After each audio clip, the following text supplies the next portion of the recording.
Well, good morning, everybody. Welcome back to Ribbon Candy Hooking. Buttons thinks there's someone here. Well, there is someone here. Buttons, it's just me, honey. I hope the door is open for him. That got him going immediately, didn't it? I'm sitting in a different place. So he regards this as a different situation. It's just me, Buttons. Come here. Come here.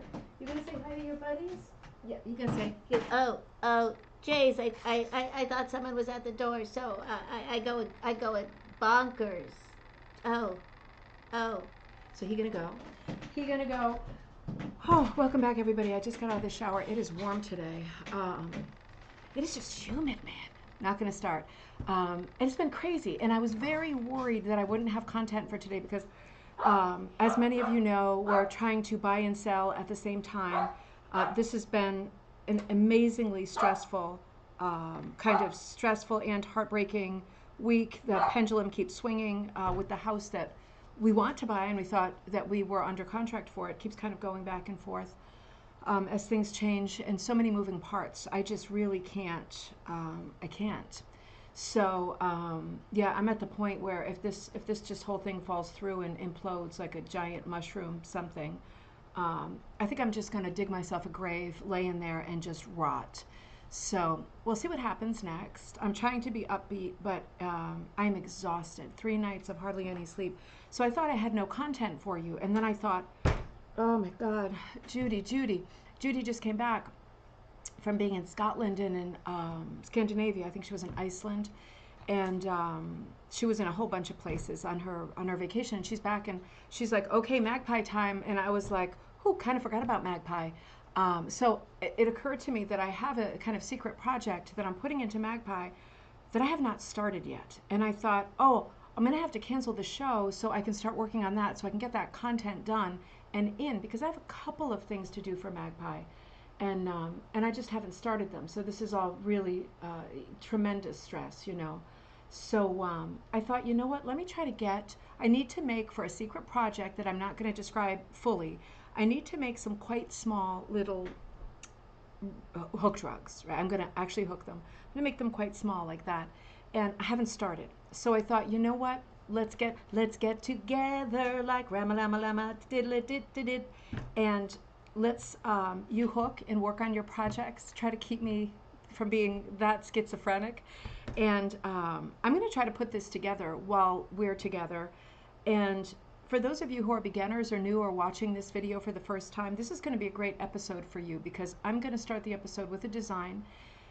The first design, I might get to 2. We'll see how far I get. If I fall off the chair, just, you know, go through Facebook and reach somebody and tell them I'm laying on the floor. But I have a feeling I'll get more than 1 done. And I have a feeling that my mood is going to change as soon as we start working on something together. So, I'm going to read the comments in just a second. That made me feel good.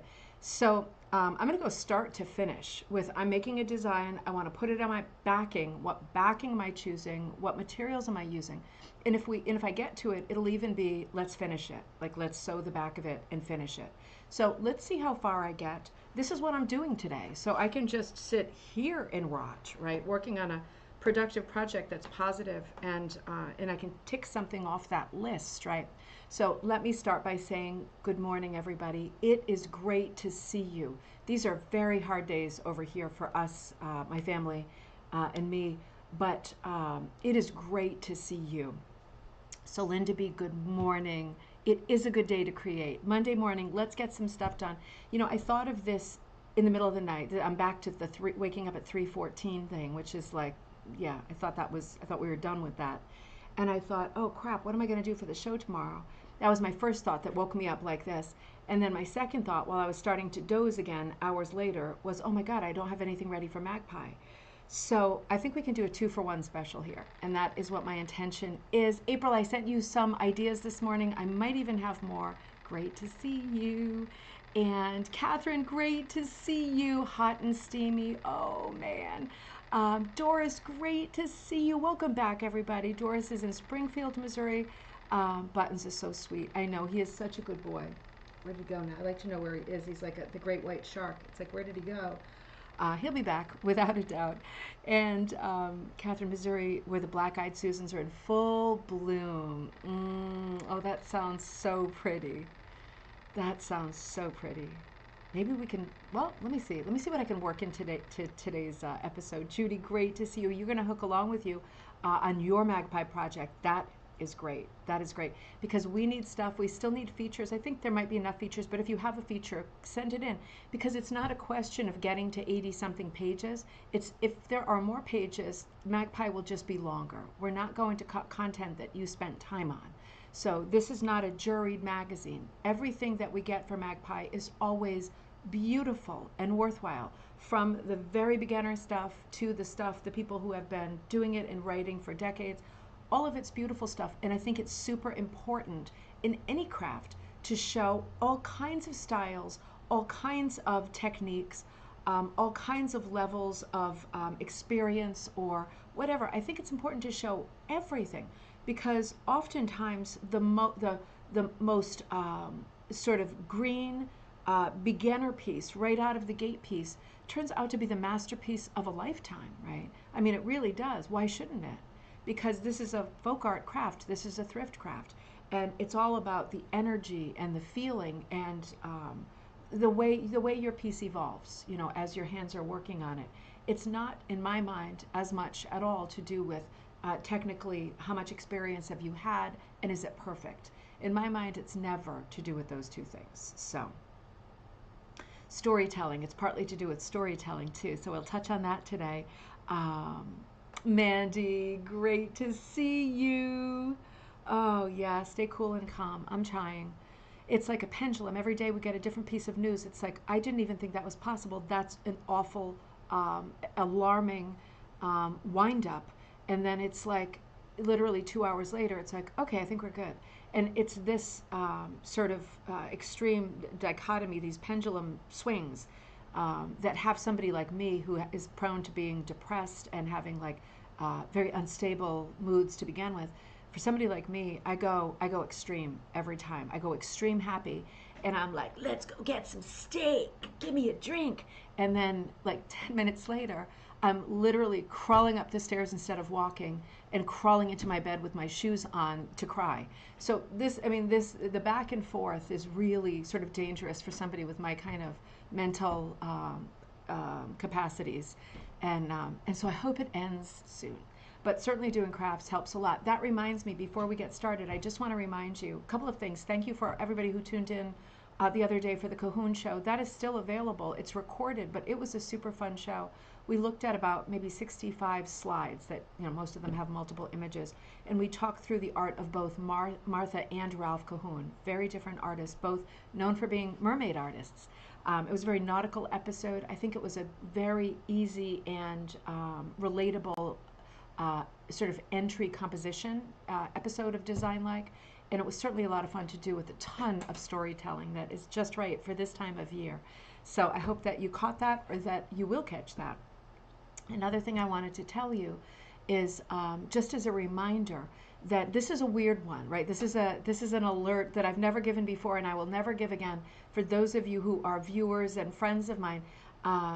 I know some of you already know, but I am giving the sermon at my church, it's the UU Church in Hartford, this coming Sunday, and it is on rug hooking. So if you're thinking like, oh, I've already heard a lot of sermons on rug hooking, I'm thinking you're not going to say that. It is, I think I put together an absolutely beautiful sermon about finding rug hooking, having it, it's very sort of autobiographical, sort of changed my life, function as therapy for me, and take me out of a dark place to a great opportunity and a much happier, even place.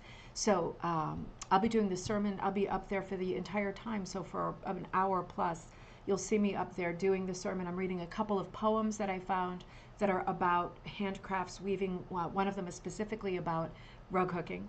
And there's a couple of songs that with the crew that I'm working with that day. The pianist Barbara, Peter, who is the sort of helper, he's like the associate that's up there with me that day, like taking turns with like speaking in the business stuff, like, you know, special shout outs that people have, like somebody's sister is having surgery this week, so we put out special shout outs so we can all keep those people in our hearts and think to ask about how things are going as well. So there's a few of us up there, but I'm the primary person, and it's the first time I've done this. And I'm super excited that they allowed me to do a sermon on rug hooking as therapy, as a meditative pastime that can help anybody. And I will put up a little display of some of the rugs that I'm sure you've seen, but they haven't seen them. So I'm going to have those up behind me. There'll be a couple of beautiful songs that Barbara and I chose that have to do with like weaving and the sort of fabric of our lives. It's themed. It's heavily themed. But I do have a link for it, and it's on my phone. I just haven't put it up yet. I'll try to remember to put it into the body of this video when we're done, and I'll put it up in the Facebook group, and I'll certainly put it up on my private page. I think I will anyway. I don't always like it when people who I know really close come to see me do stuff like this because it's hard to get through it. It's better if I'm kind of disconnected a little bit, you know.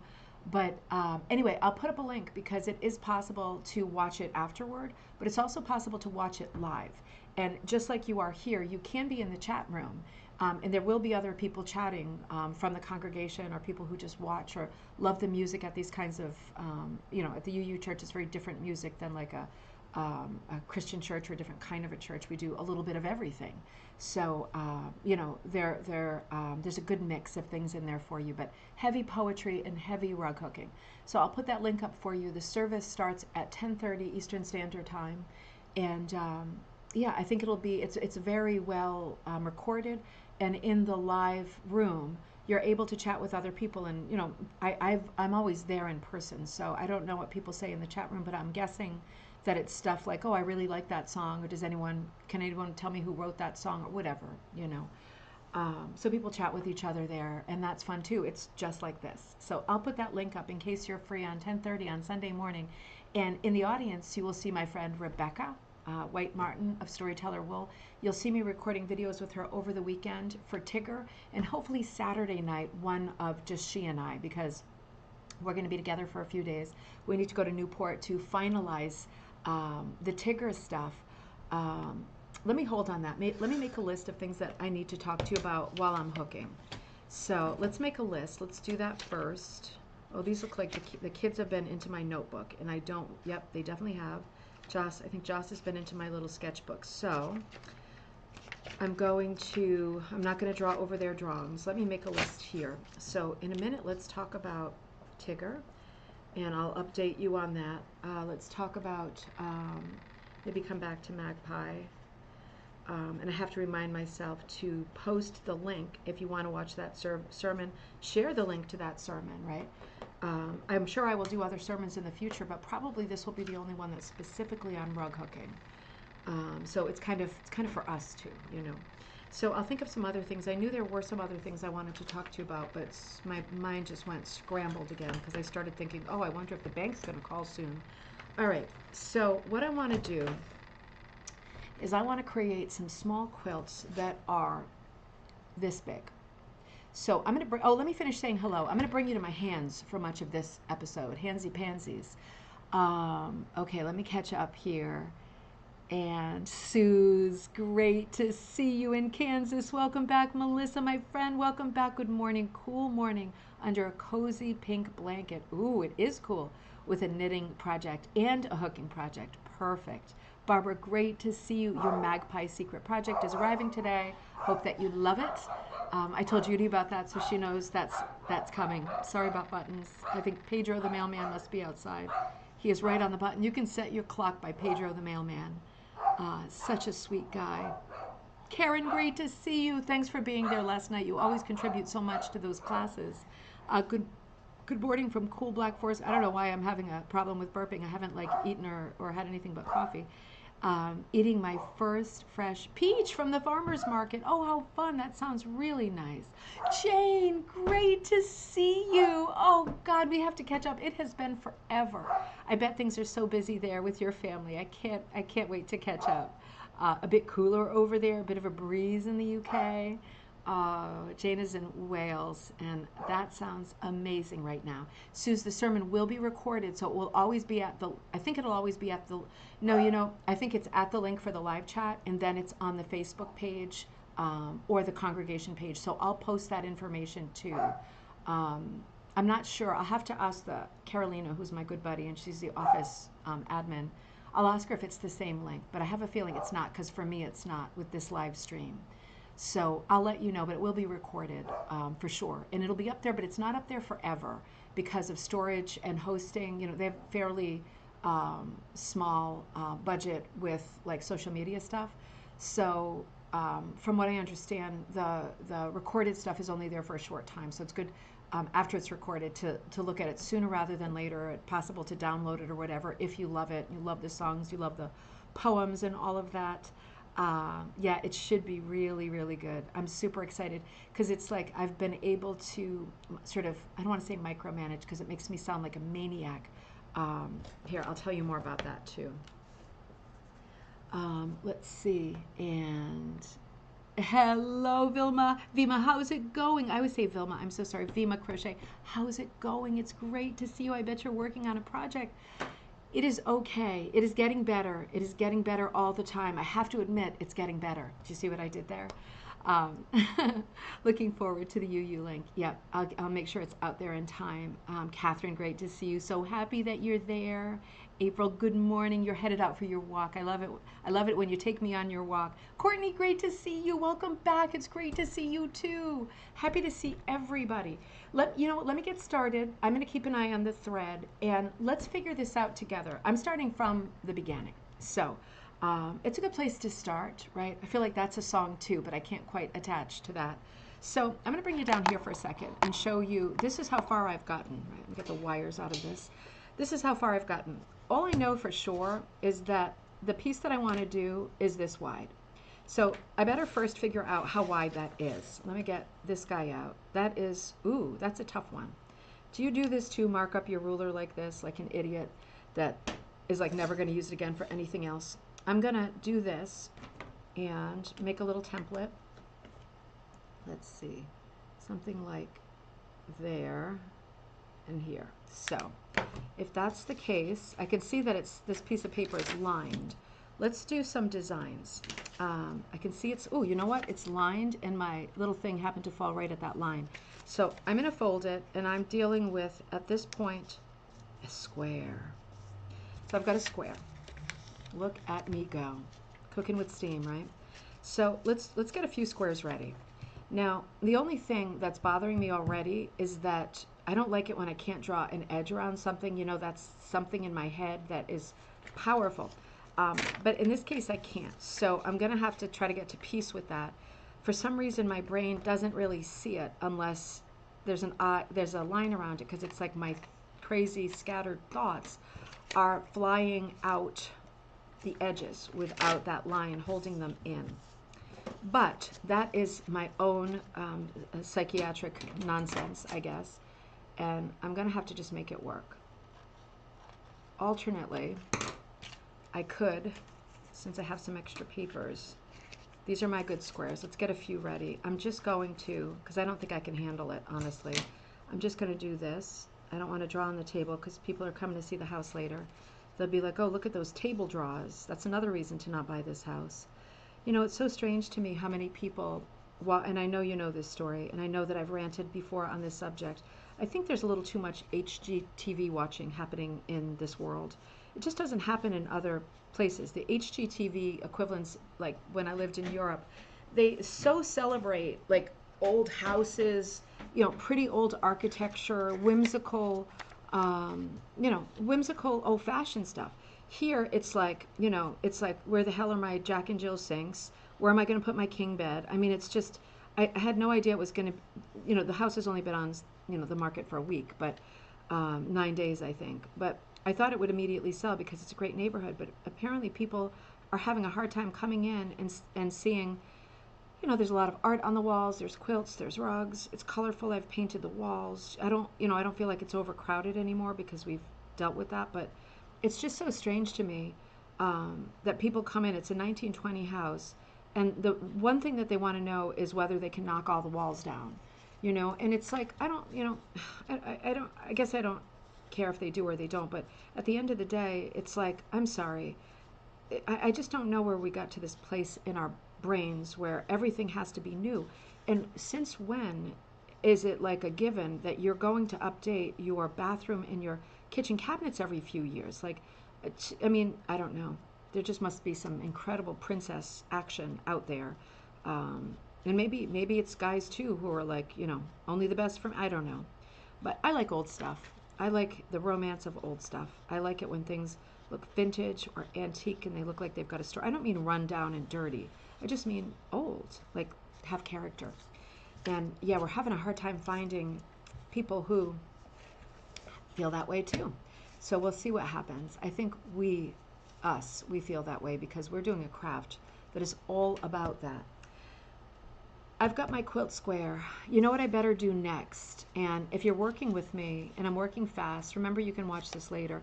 I'm just gonna fold this first one into quarters because I want to be able to see. I know you're not right down on my hands, but you see what I'm doing in principle, right? I've got like the center and now I've got the four corners. Sue says, I live in an old house too. No walk-in closet. Oh my God, walk-in closets, please. I mean, don't get me wrong. If there was a walk-in closet, I would fill it up. But I would not walk away from a house that was beautiful and large with, you know, tons of storage and in a great leafy neighborhood because I didn't have me a walk-in closet.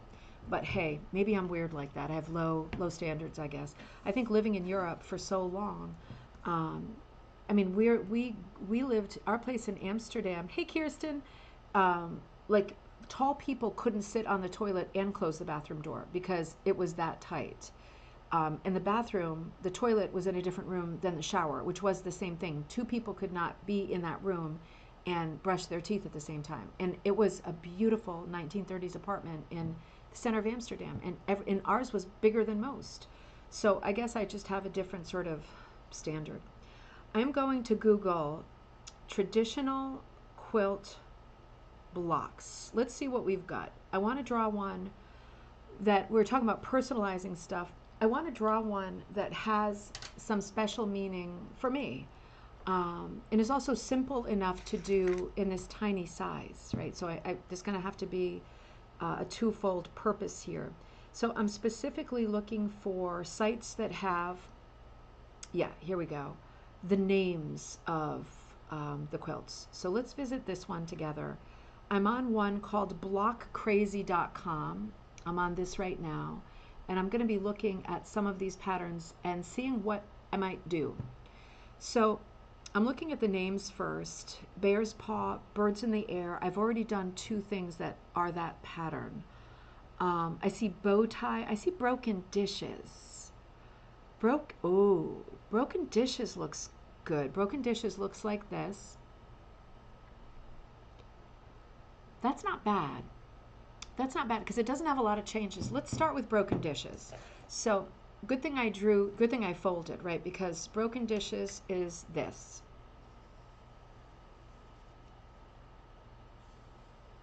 And then I'm just connecting.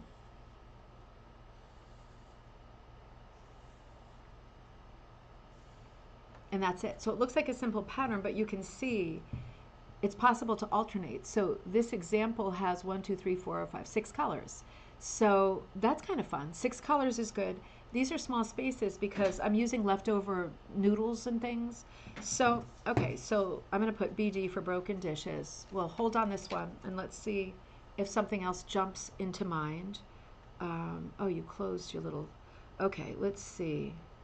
Because I want one with plenty of colors. I really love this example of flying geese in the middle here, this one. But I think that's going to be too small and just too many triangles for this with the hooking, you know. So let's see what else we've got that could work. I mean, I could do, you know how fond I am of churn and dash, if you remember the series we did on quilts. This one here, the box one, is churn and dash. Here it's called Greek square, but we know it's called churn and dash as well. That's a maybe. Ooh, okay, log cabin. Well, log cabin is always good. You know, we could start with a log cabin. 9 patch is always good. Rail fence. Okay, rail fence right here. Let's do that. Let's start with that. Catherine.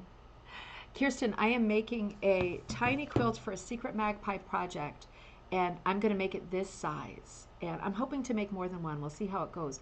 But I need to make a few tiny quilts for a sort of secret thing that I'm getting ready for Magpie. And I want, these are going to be little miniature quilts like dollhouse proportion. And so I want to choose patterns that are, this is for the Barn Quilts episode, issue of Magpie Times. That's the upcoming autumn issue.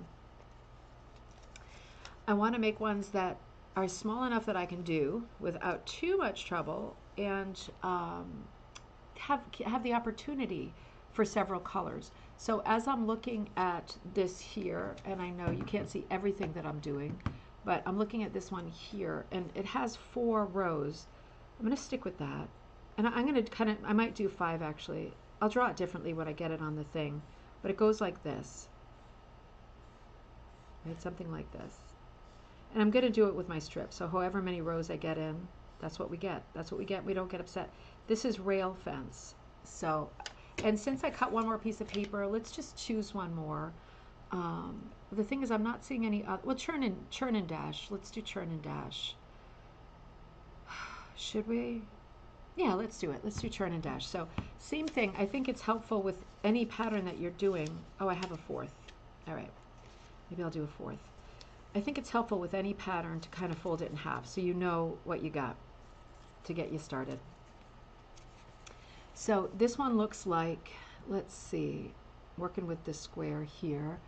I'm going to want to, yikes, okay. Yikes, yikesies, okay.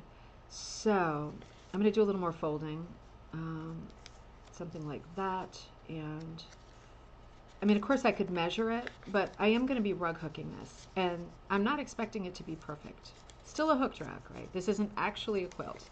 So I've got some lines in there. Do I like them? Not really. So I think I'm going to do, let me just kind of follow the folded lines and do something like this. And I'll come across like here, come across that way, and thus this way might work. And I want to put end caps on these guys like this. And this one also has the added lines like that.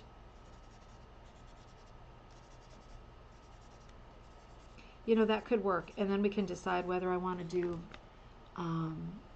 multicolors, or if that one's going to be visually too overwhelming if I start doing multicolors. So let's see.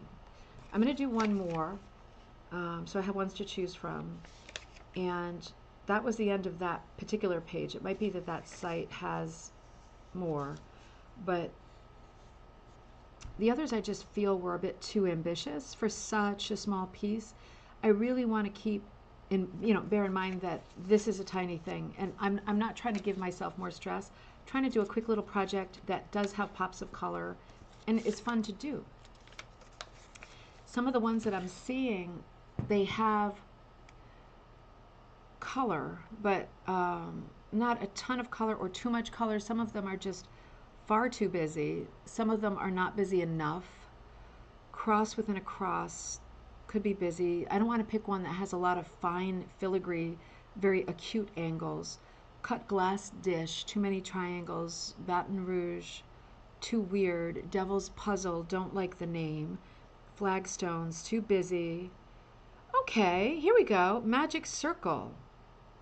Ooh, maybe that. Ooh, now I've got 2 tough choices. This is Magic Circle, this one here. Interesting.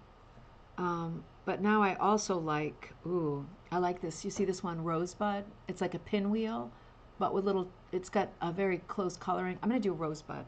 I like that. So Rosebud works like this. Oops, wait a minute. Come on, come back, Rosebud. Oh, there's one that's called Merry Kite.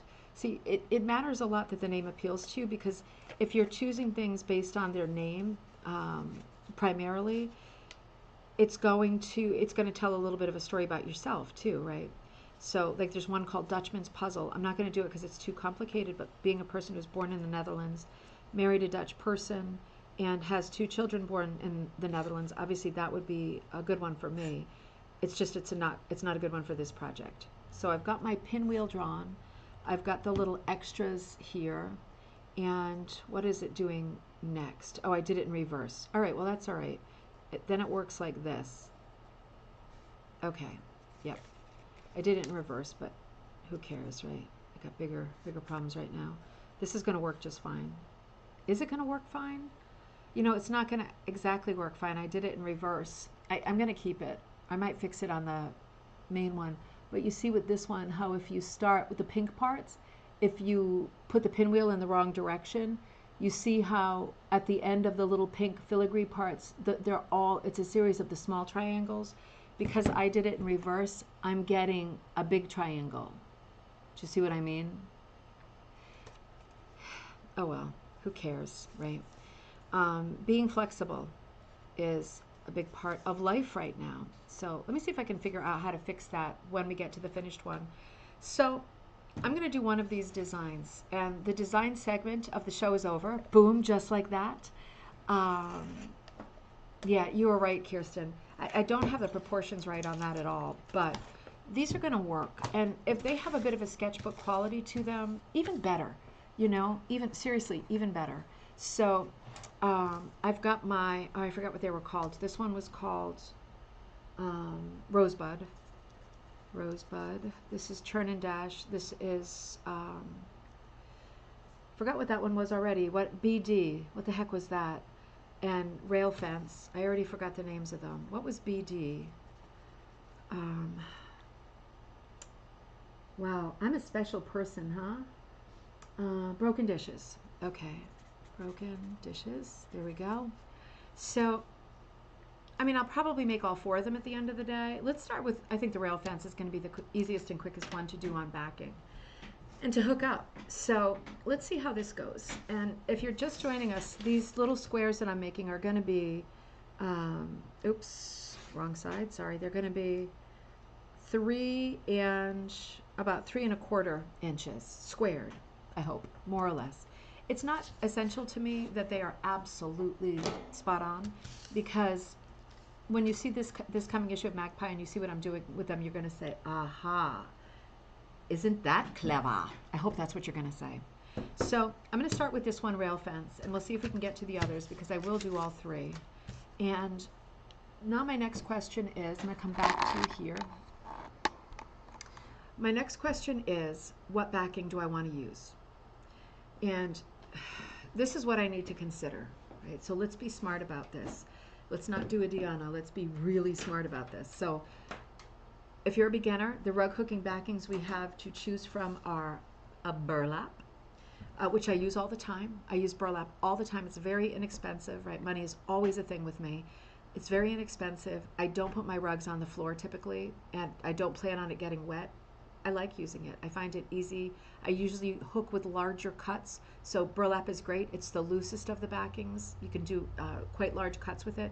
I don't use burlap if I'm making a rug for the floor. I don't use burlap if I'm using a lot of my yarns, particularly my fingering and sock yarns, the small gauge yarns. I wouldn't use it for that. I also have my linen. I've been selling the bleached linen, the white linen lately, but this is brown linen. It's very, very soft. It's very soft and supple. It's a little bit hairy, not super hairy. It's very soft, very nice to work with. It's a little bit of a tighter weave than the burlap, but it's still very open, and I can do wide cuts in it, because I don't want to do super wide cuts because of the scale of this, but I'm probably going to do 5s, so this could work. There's no reason why it wouldn't. One of the things about linen that I want to consider, about all the backings that I want to consider, is like how much of the fraying is it going to do, because I'm probably not going to take the time to put this on the sewing machine. I mean, I might for a second. I might do that here, and then I'll just turn down the volume. But in general, like at the end of the day, I will be making a piece, a little square, and then I'm going to want to finish the edges, and I'm going to want to fold them down. I'm going to want to miter the corners, and I'm going to want to fold them down and tuck them down. And I don't want the thing to be super thick, because I'm going to attach it to something. So I don't want, it's basically going to be an applique. It's like a little patch. So I don't want it to be super thick. And linen is thick, right? It is thick. Burlap is thick. We've already, I think, discounted the burlap for the reasons we said. But the linen is still fairly thick. It doesn't unravel as much as some of the others, so I like that about it, right? It's pretty straightforward, but it is a little bit thick. So I need to think about that. I am undecided. I've also got pieces of monk's cloth. Monk's cloth is great. It's a tighter weave. My fives would go great in here, right? It's a nice tight weave. It's the second tightest. The tightest is rugwarp. And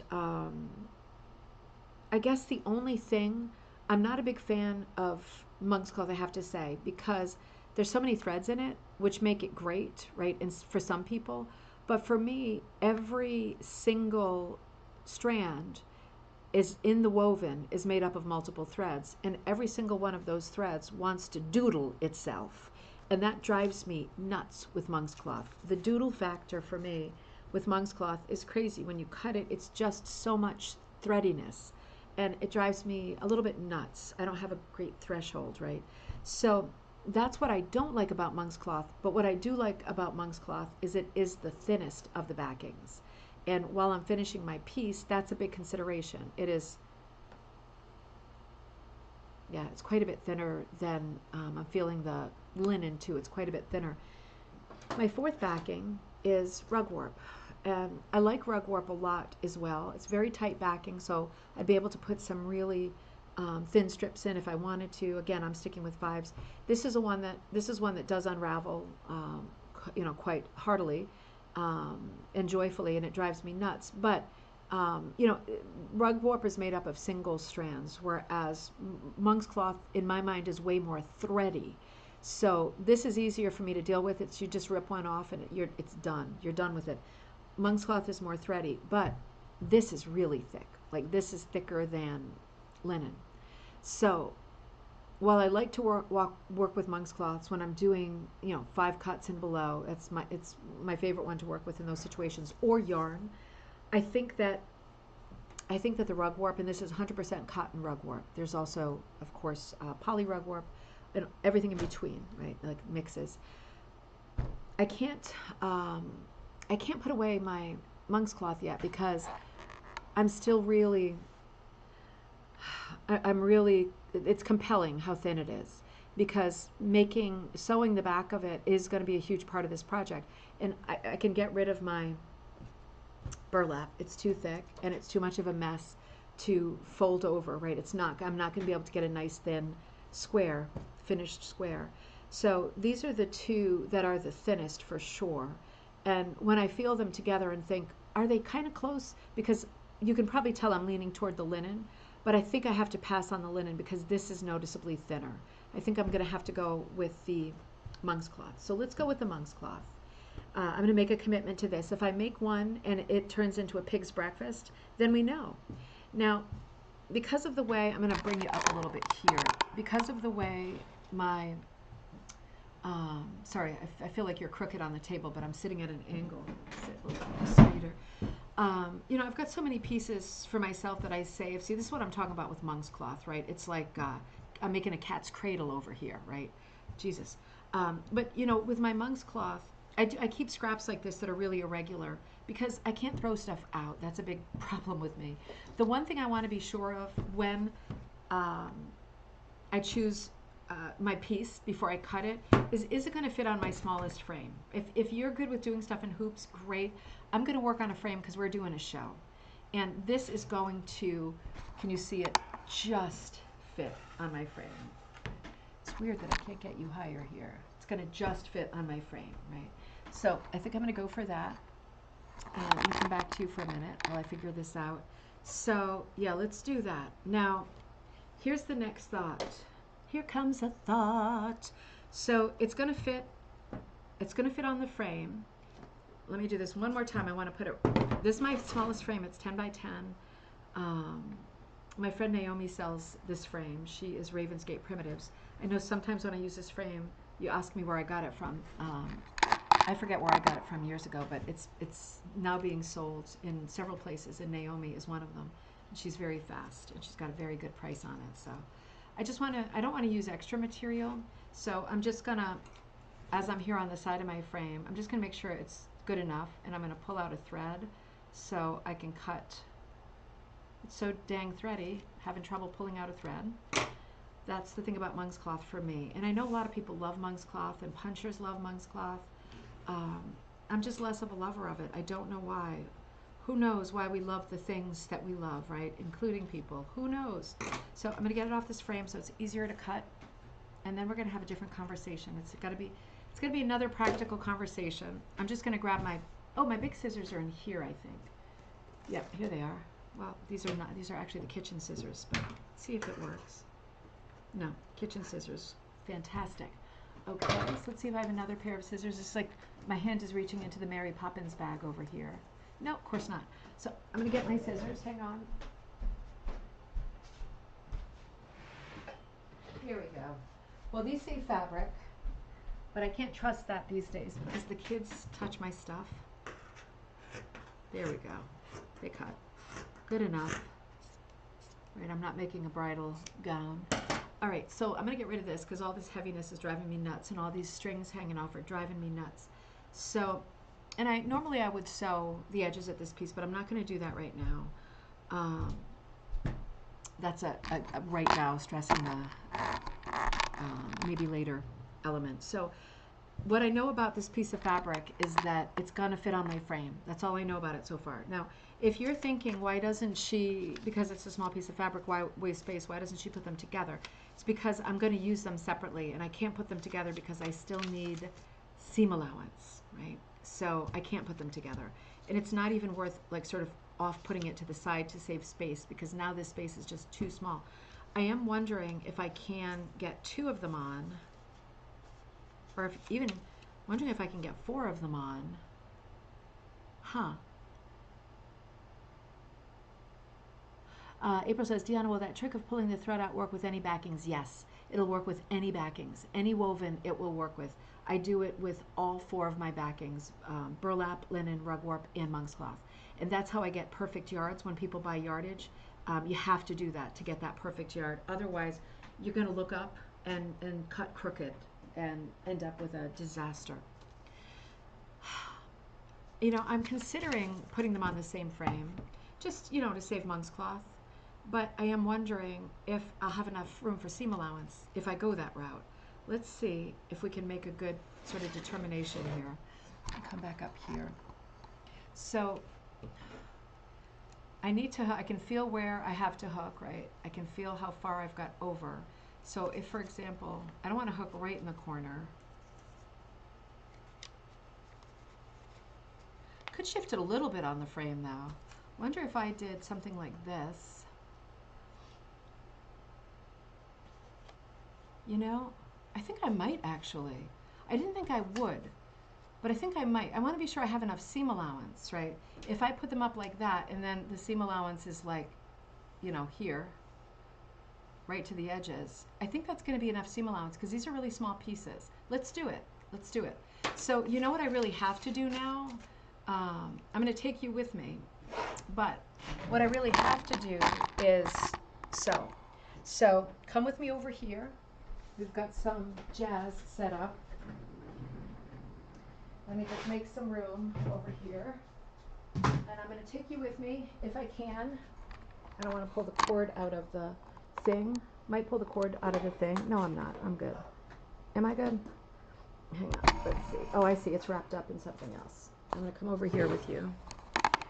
And let me turn the computer around. Okay. We'll come back in a second. Unplug the computer. Let's fix that. And I'm going to turn my volume down, so don't worry about that. I'll make sure I'm with you over here. I can see us still. So let's come over here, and I'm going to take out the animal right here. And this is my sewing machine. Let's see if I can get you even closer. Something like this. I can't move it too far because I have kind of rigged this area for people coming to see the house, and I've got all the wires tucked up. You see how, yeah, you remember how much fun this is doing stuff like this, like selling a house and hiding wires? So this is, just so you know, I have a lot of machines, but this is the one I go to the most because it is a Singer heavy duty. It looks like this. And the reason I like this machine is because it works like a train, like it's an unstoppable train. And it sews fast. It doesn't self-thread. That's a thing. but I find it really easy and fast to use. So what I'm going to do is turn my volume down first.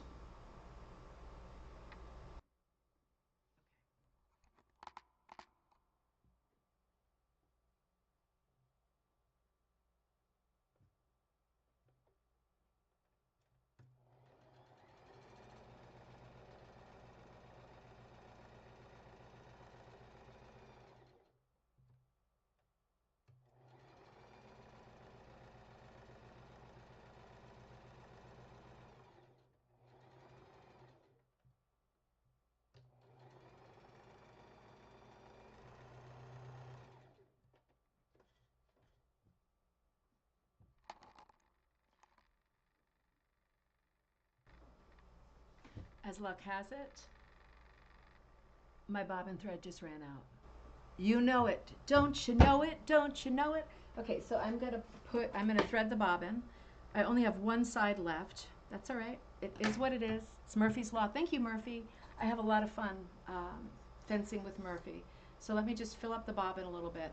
And I'm just sewing the edges of the thing because it's on that frame, and it's a small piece because I'm being super thrifty, and I don't want the teeth on the frame to start unraveling the edges because there's not that much extra. Hang on one second while it does its thing. Do you know the trick when you're winding the bobbin to cross it here? Instead of just going around it, you cross it like a figure 8, just to be sure that the tension stays right. So I'll say that again. I always cross my bobbin here, like, because you have this too, right, where you have to wind it around. I cross it like a bow, right, and that just gives a little bit more tension. Because one of the main reasons the bobbin starts to play you is, I'm hoping you can see me. I'm just checking. The main reason the bobbin starts to play you is because if you're not a great sewer, the tail is sticking up, right? Like the tail on the inside is sticking up. You have to cut that flush just to prevent that nightmare. But otherwise, the tension is not exactly right. This machine is really not, this is not a problem for this machine, but other machines that are like beginner machines, entry-level priced machines, like really beginner machines. This one is not an expensive machine. Just going to rethread it. Hang on. Get this done. The tension is sometimes wrong, and when the tension is wrong, it's hard to sew because it keeps stopping. So the reason I do the figure 8, it's just a little hack, is that it never screws it up, right? You'll never have a tension problem with your bobbin if you wrap it one extra time around. So let's see. Let's finish this up. And you're going to see I'm sewing the edges so it doesn't come apart on my frame. Then you're going to see me sew the middle because I'm going to make 4. And later on, I'm going to cut them. So you're going to see me sewing zigzags in the middle. Since that's the case, let me just do this to make sure I know what the middle is. Right? I'm doing this very basic. Get my pen again. I just want to be sure, because my middle was off by about over 1/8 of an inch. I want to be sure I know what the middle is since I got this thing going where I'm trying to do 4 pieces on one. So, yep, I had that way off. So you'll see what I mean. I'm going to put a zigzag on each side of this cross too, so I can cut it later without having a nightmare of monk's cloth style unraveling. Let's do it. Where was I? And I'll turn the volume down again.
Okay, so coming back to you.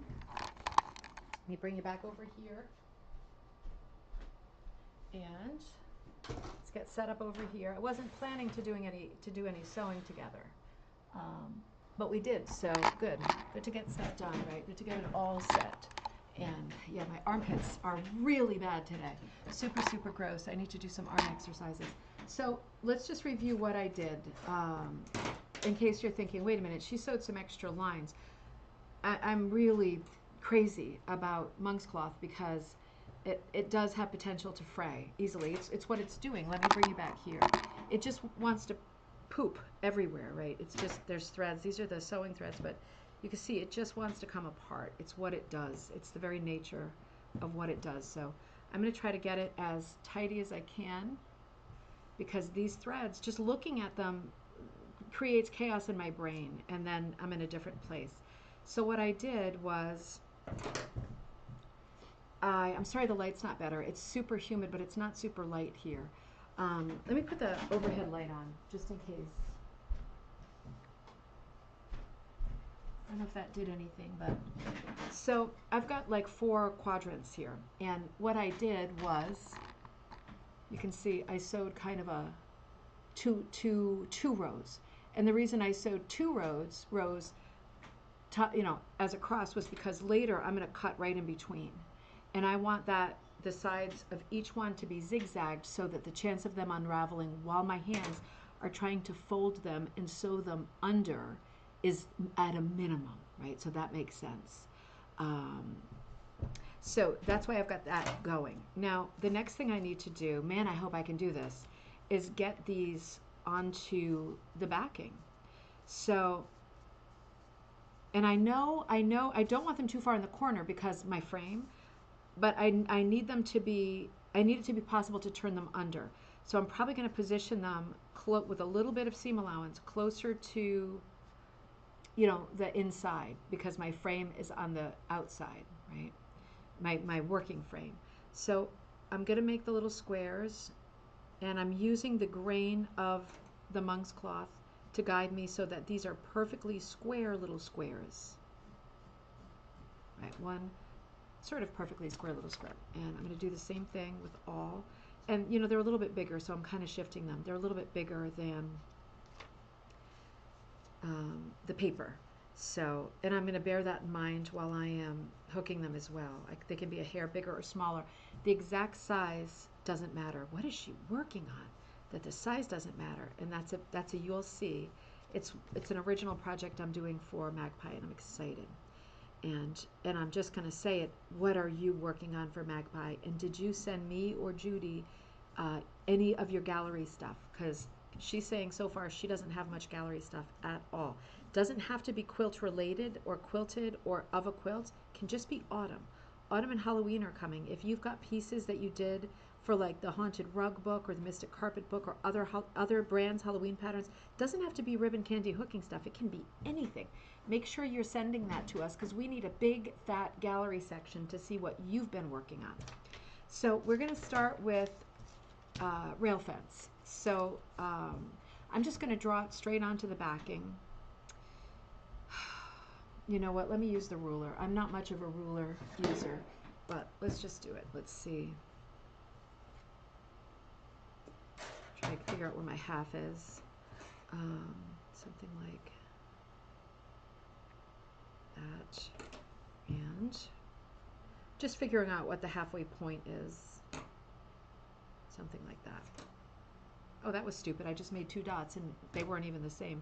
All right, so all I need is 1 dot really. Put it right through the center, and that's all I need. It's not straight, but that's all I need. That's all I need to do this. So I'm done drawing that. Let's draw all 4 of them while it's off the frame. Let's do this one next. So I could actually mark it here. So I've already got the lines in, and you can see the way that I work is Pantsy, right? That's why this episode is called Pantsy. I'm a seat of the pants worker. I feel confident, right? Because I've had so much art training. I feel confident about drawing straight lines. And if they're not perfect, I'm not going to cry myself to sleep about it. I'll probably cry myself to sleep about something else, but it ain't going to be these squares. So I'm at peace with that. This one is the one that kind of tripped me up. So let's do better with this. I'm going to draw lines here. Let's say here and here. And yeah, it's not quite perfect. So I'm going to kind of alter it as we draw. This can be the churn and dash square over here. And then I've got the corners, and then there's the halfway mark for both. So there's our churn and dash, and that leaves us with this one, the rosebud. So remember, I screwed this up too. So okay, let's say I'm gonna just eyeball the center. Let's do this. We're gonna start with this. I'm going to do the opposite of what I did last time so I don't run into the same problem. I did this things there. I see. Okay, this has to remain the same because there's no other mathematical possibility. But instead of doing the one that's at 11 o'clock, I started the one that's more like at 1 o'clock. And I think this is what I did wrong. I put these breaks here. And if that's the case, yes, it worked. So I get all, do you see what I mean? It works better that way because then I have half, half, half, half instead of having one huge one at the end. Or did it? I'm not sure it worked actually. Oh, sorry. Who cares? All right, so how did I do those? Half? Good enough, good enough. So before I forget, this one is rosebud. This one is broken dishes. This one is rail fence. And this one is churn and dash. Let's do it. Let's do it. See how quickly we went from like nothing, a piece of paper, you know, and nothing sewn, to something sewn with lines, with ideas. Here we go. Let's just do it. So, yeah, I'm going to keep my little templates over there. I'm going to get the frame out. I'm going to get him back on the frame. But remember, I'm going to position it in such a way that, and I'm going to do this one first. I'm going to position it in such a way that I can get in there as easy as possible. I'm going to be in here, so I'll fool with the camera so you can get there too.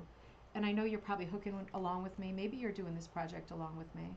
But I got to get it on the frame a little bit weird so that I can get this whole corner. And I don't want it to be overly stretched because I want to run some fast lines, you know what I mean? I want to do some fast, straight hooking. And I think I got it. There wasn't a lot of extra on, I'm just going to move the computer so I can come in a little bit closer. And there wasn't a lot of extra space on that piece of fabric because I insisted on using a piece of fabric that was small, a very small scrap. And since I did that and I chose that, I have to be careful about how I put it on the frame and where my frame is underneath, right? Because I want to get it done. I'm going to be working on this one with you here. Get the wires out of here. And let's see. I hear the kids upstairs. I hope they don't come bouncing down without Teddy without a shirt on or something. So I'm going to be hooking this here. I have my hook ready to go, little pair of scissors ready to go, needle and thread and stuff like that for later, for later. And that was for Heidi. And yeah, and now I've got this. Right? We haven't really talked about this. But since the first one I'm doing, look at this nice selvage. I couldn't part with this. This is such a pretty selvage. Since we're doing that design, the rail fence, I can really do anything, can't I? So I'm just going to pull out a few from my Snoodle Noodles. And, you know, I would like the colors to be good, but I don't really care if the colors are perfect. And honestly, I don't really care if they're exactly the same width. You know, I want it to be cool and funky, and, oh, I do like those colors. Okay, I'm doing a masterpiece over here, and it's not a planned masterpiece. This is maybe the gift that Murphy gives me today. He's like, you can have that. You can't have a house, but you can have the right noodles. All right, let's see. So I pulled out some noodles. Maybe I'll pull out one that's like a patterned one. Yeah, maybe I will pull out a couple patterned ones. And, well, here's some more patterned ones. I might need those for one of my Halloween projects. I don't think I'll pull those. Oh, there's a little plaid one. Pull that. Okay, so look what I got. This is what I got right here. And I'm at a weird angle at the table, but I'm a little bit more like this. I can sit back in my chair. And I'm just going to hook with you for a few minutes, and we'll see how long it takes to, I'm here, so I still need you closer. I need you closer. Doing a lot of moving around in this video.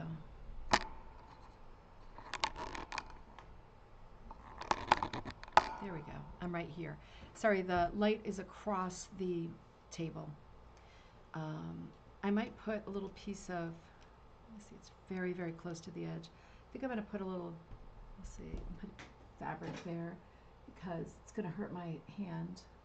I love this small frame. I don't have a cover for it because it's so small. I should make a cover for it. You can get the covers for these frames like at auto stores, the steering wheel covers. But for the small frame, it's so small that sometimes that's not a thing. Now, right out of the gate, one thing I'm thinking of, you know how we leave our tails up for rug hooking? One thing I'm thinking of is I don't think I want to leave my tail up because around the edge there's going to be these rat-a-tat-a-tooey tails, and I don't really want that. So I think I'm going to keep my tail under quite a bit, right, because of the sewing and everything. And I'm going to start with loops.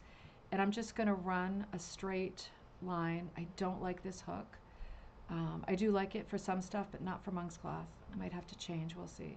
I'm just going down the side, and I kind of, you know the question, do I hook on the inside, on the outside, or on the line? And the answer is always doesn't matter, but choose one and stick to it.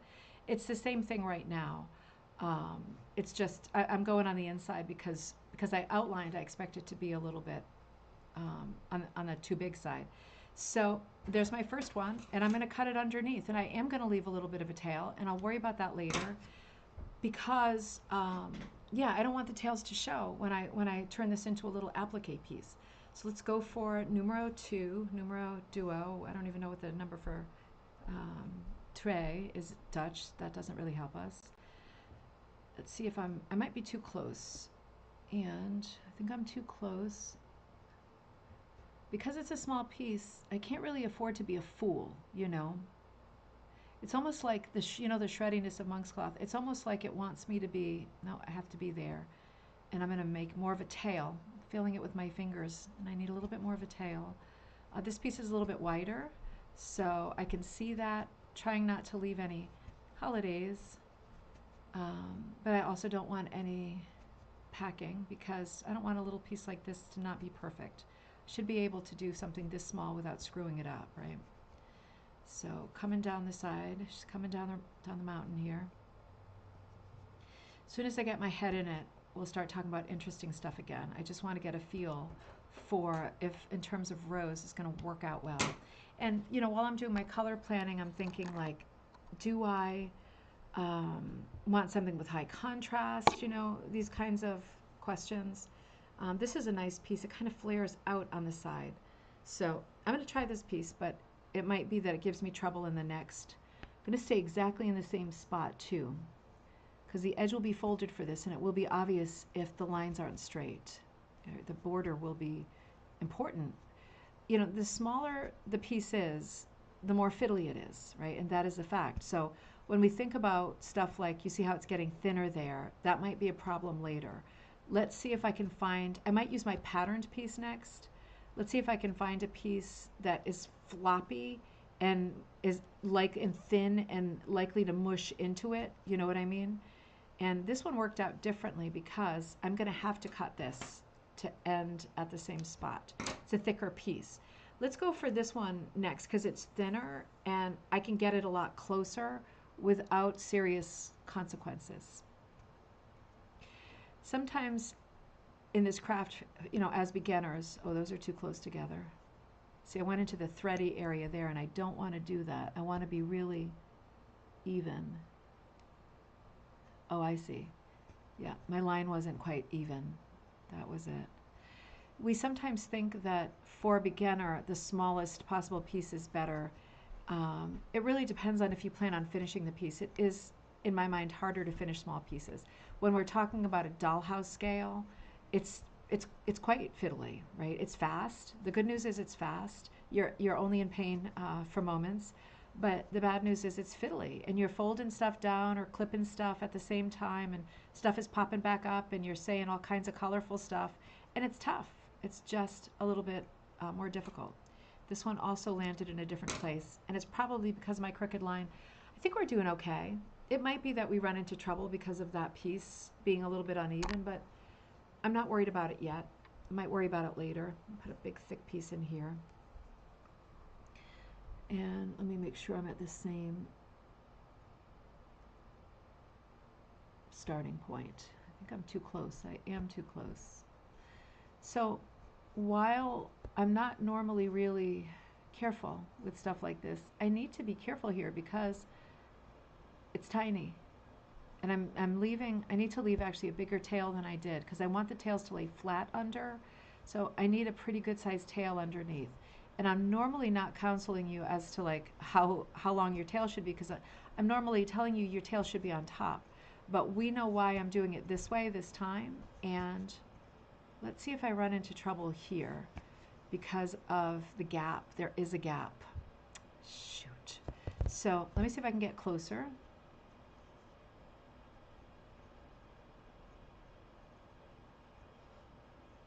I'm concentrating, I'm not talking, but you know that. I just went one row over to see if we can make this work. I don't want to pull out the last rows. I'm going to make it work. It's just, I hope that it works and it looks good, you know. Yep, I think we're there. I think we fixed that space, so there we go. Good. All right, let's pick the next color, and let me see what's on my list of things to talk about. I was talking about Magpie. What else was I going to say about Magpie? Oh, let me finish out the conversation about the church. I will post the link later. I will also say that for those of you who are local or could be local, you are super welcome to come. I would love to see you there in person and to have your support. And there will be a small rug show up. So, and I have two of the rug pieces that are in the gallery up, right? Well, one is a rug and one is a quilt. They are both sold. So I'm proud about that. But if you're local or you can come, you know, if it's a little road trip and you can come and put it together with going to like the Mark Twain house or the Harriet Beecher Stowe house or the Wadsworth Athenaeum or, you know, one of those nice tourist spots that's in or around Hartford, I would love to see you live for the service. I would love to get that support. You know, I have so many buddies there, and they're my hearts and hands friends for the Friday thing. They're my friends from the singing group. I'm in the singing group too. But you know, my rug hooking friends in general aren't there, and I will be there, and Rebecca will be there. We would love to see you. So if it's possible for you to make it, everybody is always welcome there, right? There's no pressure. There's no calling anybody out. Yeah, it's just a group of nice people and a lot of rug hooking talk in one morning. So you're very, very welcome to come.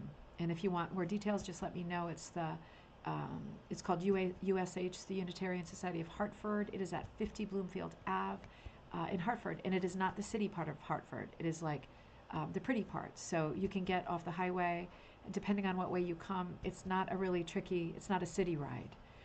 It's you know, it's main roads, but it's also residential roads. It's in a residential area. So it's not, if you're thinking like, oh, is it like driving in Manhattan? It's really not. So, all right, one more here.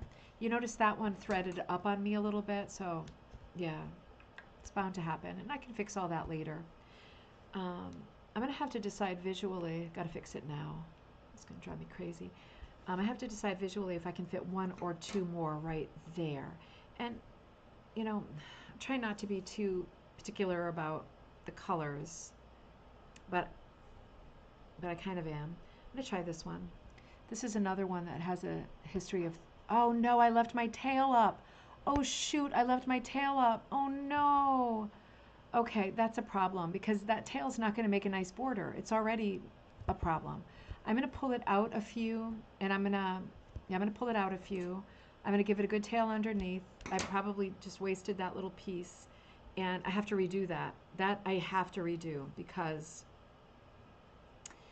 the edge is not gonna look straight because it doesn't have a loop there. So, all right. I don't want it to redo the whole thing. That's why I cut it in the middle.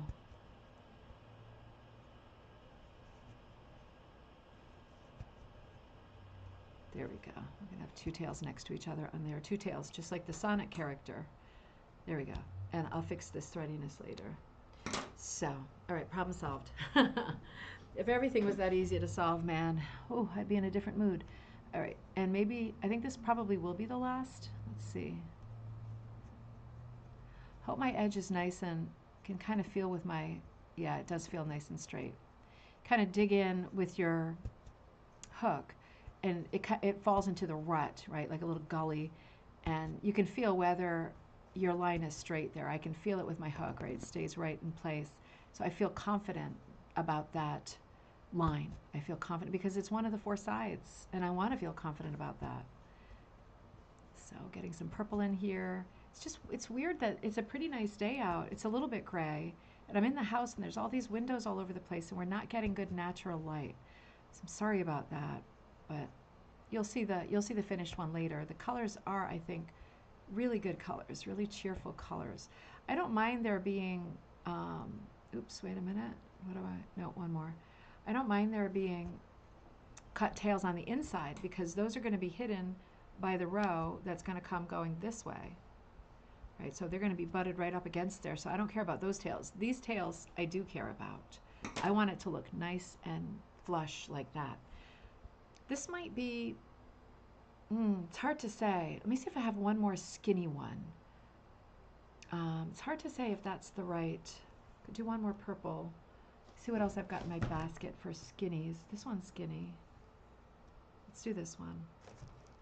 That one might be too short. Let me do this one. Do one more. I'm just a little bit worried it's just a hair short.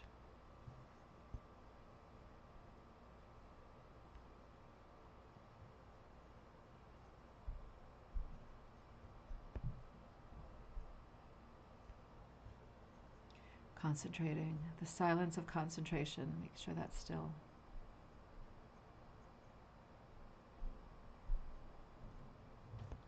I need to go back a hair with that. That's the thing about monk's cloth, the threadiness of monk's cloth. Sometimes I second guess exactly where I am. Nope, I was right the first time. There we go. So anyway, concluded that conversation about the service next week and that rug hooking sermon and all of that. I'm super excited and nervous, and I know it'll be great.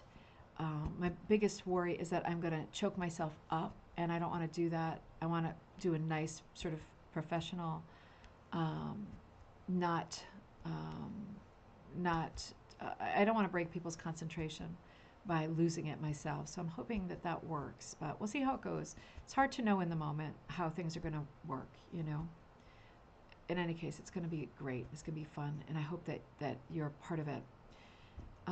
You know what? I'm going to keep the tail down for that one because it came out in a different place, and I'm going to do the next row, and it's going to be this way, right? Because the next row goes like this. So I'll just remind myself, so I don't screw it up, that has to work like this if it's going to be rail fence. So let's come back to our buddies, and I'll start here. Remind myself to keep that tail in. And I want to start exactly on the right line here. Got it. Gotcha. And again, I'm keeping a little bit longer of a tail underneath. I'm trying to remind myself, because I can cut it later, but I don't want it to be so short that it kind of falls off while I'm doing the border. The border makes me a little bit nervous.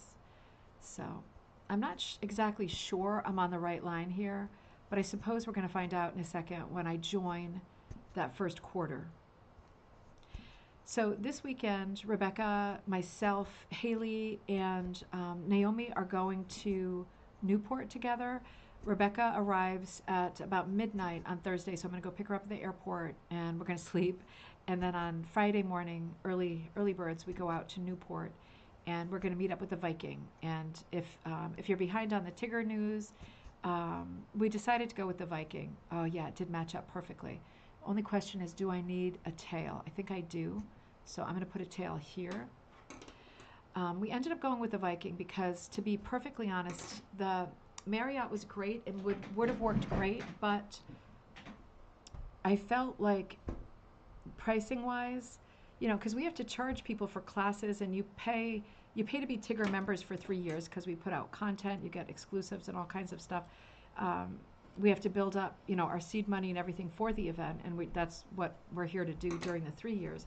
But when the event comes, people will pay for like classes and rooms and stuff. So we're negotiating those things now. Hold on, I'm just peeking around this side. There we go. And it's been hard because while the Marriott, I know to some people, this goes back to the conversation we were having earlier, the Marriott is a known, and I know that things that are knowns are better than things that are unknowns in a lot of people's minds. But at the end of the day, the Marriott, being a chain, and it was absolutely beautiful. It was absolutely beautiful. Being a chain, it really works best if we're doing an enormous deal. I feel like I've got a gap right here. Do you see this little holiday? So I'm going to pull these off and move over a hair. This is, again, the fun of monk's cloth in my mind. I feel like with these larger hotel chains, it only worked well if we did a giant bundle deal. And I was not comfortable doing a giant bundle deal because of life, because of politics, because of the economy, because of the absolute uncertainty of what we're doing right now and where we're going to be with money. People are not spending money. I'm experiencing that from trying to sell my house. People are not spending money as freely. People are worried about tomorrow and next year and the year after. And I'm worried about that too, because if I sign a contract for 400 people, I signed some kind of crazy minimum, and we're obliged to that. I've signed that with my name. I haven't signed that with Tigger. I've signed that with Deanna David, and I do not want to be in that kind of situation. It's too much of a gamble for me.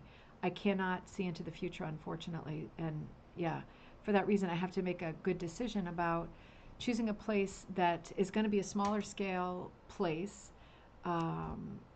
It's going to be an unknown. It's like considered a boutique hotel. It's like a Gilded Age hotel that goes back to the Rockefellers and the Vanderbilts and old Newport. Absolutely beautiful. But I know you don't know the name, the Viking, and I hope that you will trust us that we chose a place that is beautiful and atmospheric, where you will have access to infinite number of shops and restaurants, and a lot of the food is already included, and walks and historic sites and nautical sites and military sites, and it's Newport, right? It has absolutely everything. It's a dream. It's a dream. So we're going to go there and work with them on that, but we've had to rejig the contract very many times, more than 10 times, with numbers and renegotiating numbers, because I can't promise as much with the world being what it is at this moment. I can't promise as much as I thought before last July. Let's put it that way. So since that is the reality, I have to be. I've had to reconsider the venue and everything else. And at the end of the day, going to the Marriott only worked if we took all of the rooms for all of the time and a ton of guest rooms, and it only worked that way. Otherwise, the numbers became too expensive. And a smaller hotel that's one-off, like the Viking, which in my opinion is even more beautiful and it's certainly more unique, is my preference, because they are way more willing to work with us on an individual basis and deal with problems as they come.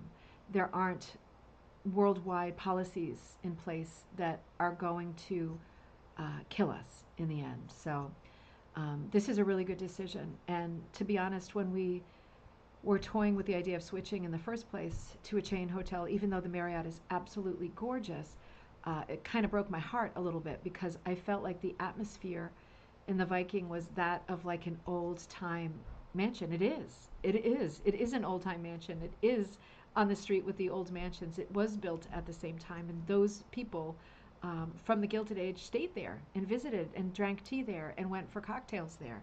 And it is part of that history. And it kind of broke my heart to think about just going to a chain hotel. But I thought, okay, people are in general going to be maybe more comfortable with the name of a hotel that they know. Hey, Chalice, how's it going, baby? I don't know, because I'm doing kind of a weird live thing today, so a little while longer. You have to give me Jolie's number if you want me to get in touch with her aunt about taking her to the movies tonight. You didn't do it last night, and we're going to lose our chance to bring our buddy with us. It's taking way longer than I thought, I got to say. But I am going to work on it for a little while longer because why not, right? We're all working on our projects together, and it's got to get done. So when Rebecca comes and we go to Newport on Friday, we'll record some videos for Tigger. If you're a Tigger member, you're going to be getting some of those videos. I'll be sharing some content for you at Rim Candy Hooking on this channel here. And then on Saturday, Rebecca and I are going to do the thing where, she flies into the Bradley Airport, which is considered the Hartford Airport, and it's about 10 minutes to my mom. So we usually stay at my mom's, and we get a lot of girl time there, staying up late talking and stuff. So we're going to do that, and we're going to leave early on Saturday. We'll be in Newport, and that content will come to you through Tigger. But on Saturday, it's going to be more of the me and Rebecca messing around day.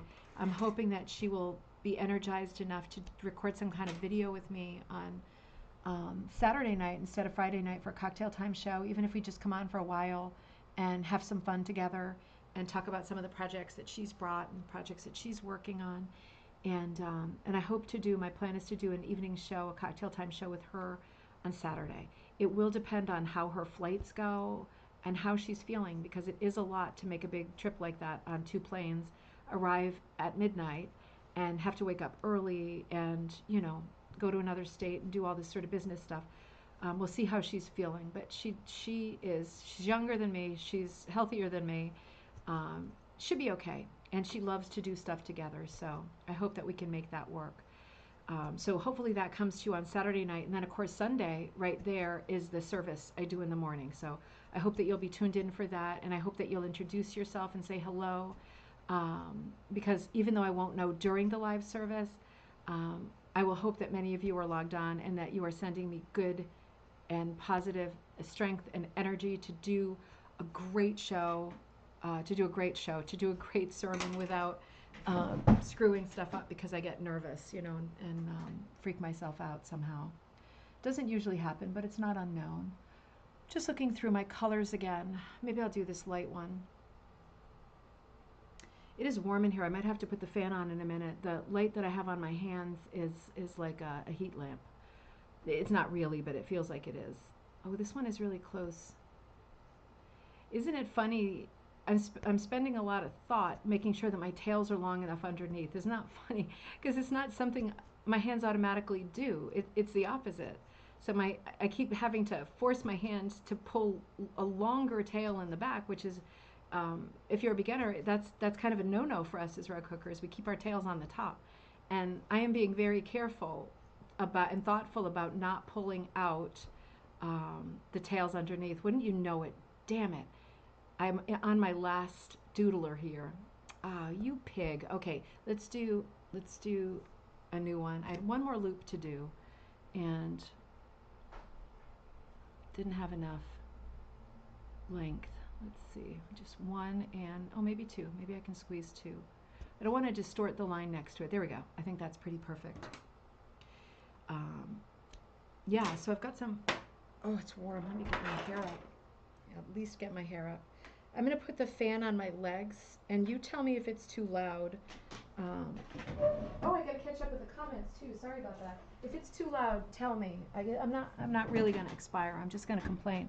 So, Deanna, I missed a bunch of comments. I'm so sorry. Okay. Rita, great to see you, my love. April says, Deanna, will that trick of pulling? Yes. Okay, I got that one. Yep. And Barbara says, no lighting issue, colors. Okay, great, because on my monitor, it looks awful.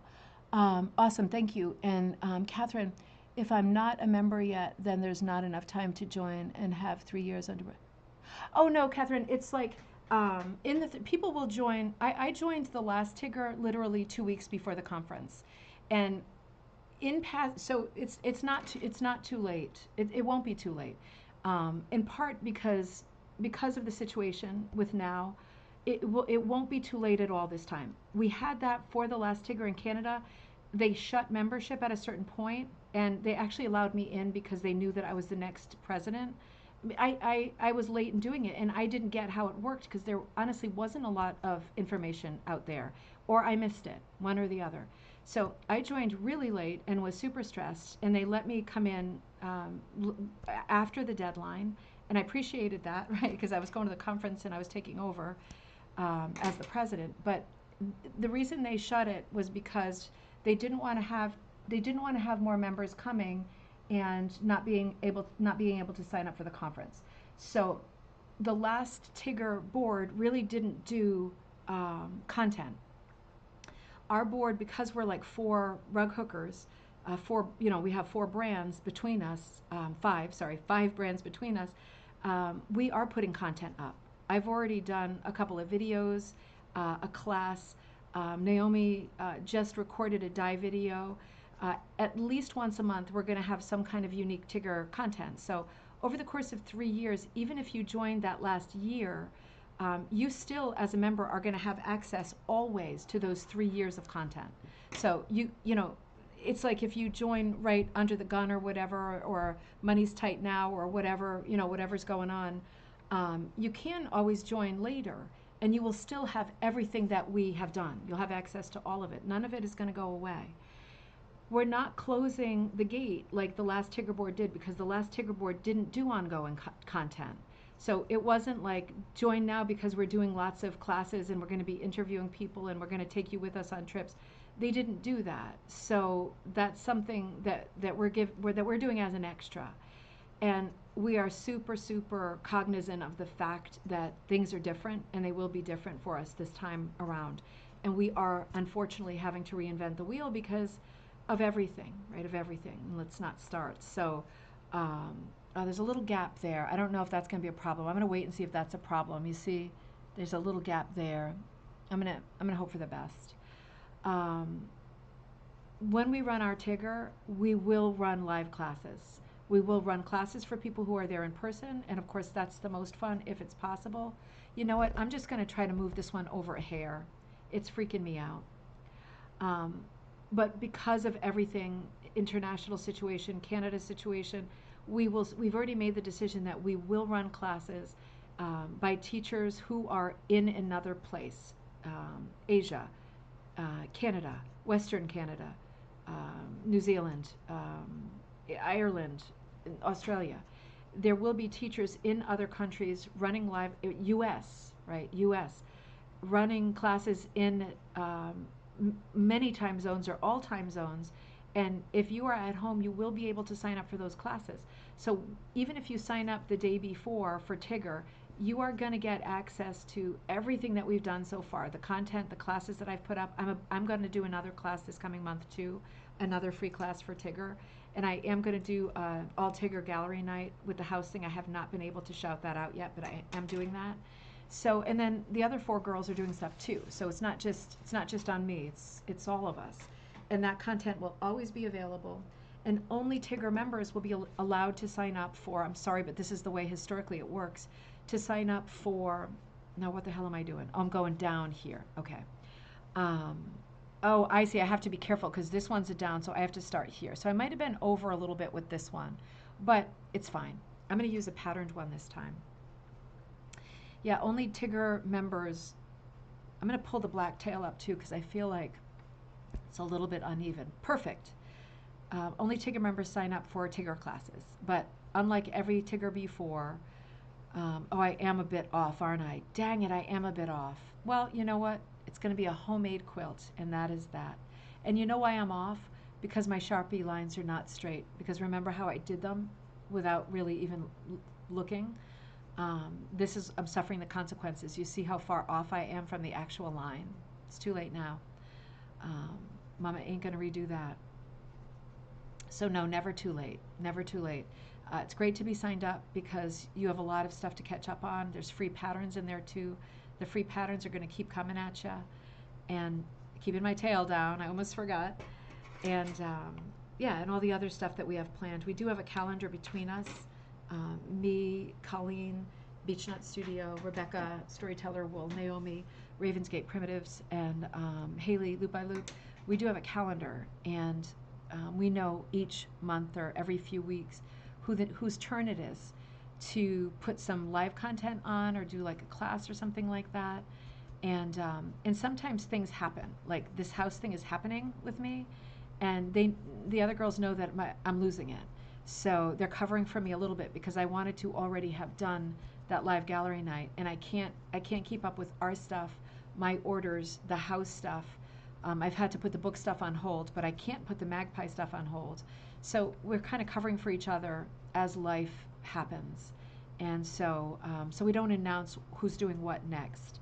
But I can tell you confidently that Naomi is doing or has just recorded a dyeing video, because the biggest part of her business is her wool. So it makes a lot of sense that she would be the person who does that. And yeah, Rebecca's working on a nice techniques thing, and Colleen's already put out a couple of free patterns that are our signature patterns and challenge pieces. So yeah, I have to say, oh, you want to go to the event? Catherine, you will be able to. 1,000% you will be able to. I will be here. I will love being with you here. Yeah. So that's definitely going to happen. But for people who are, for example, in Canada and are worried about the situation and what's going on and the exchange and the tariffs and all of the stuff that is absolutely alarming and relevant, it's just too early to call it, isn't it? It's too early to call it.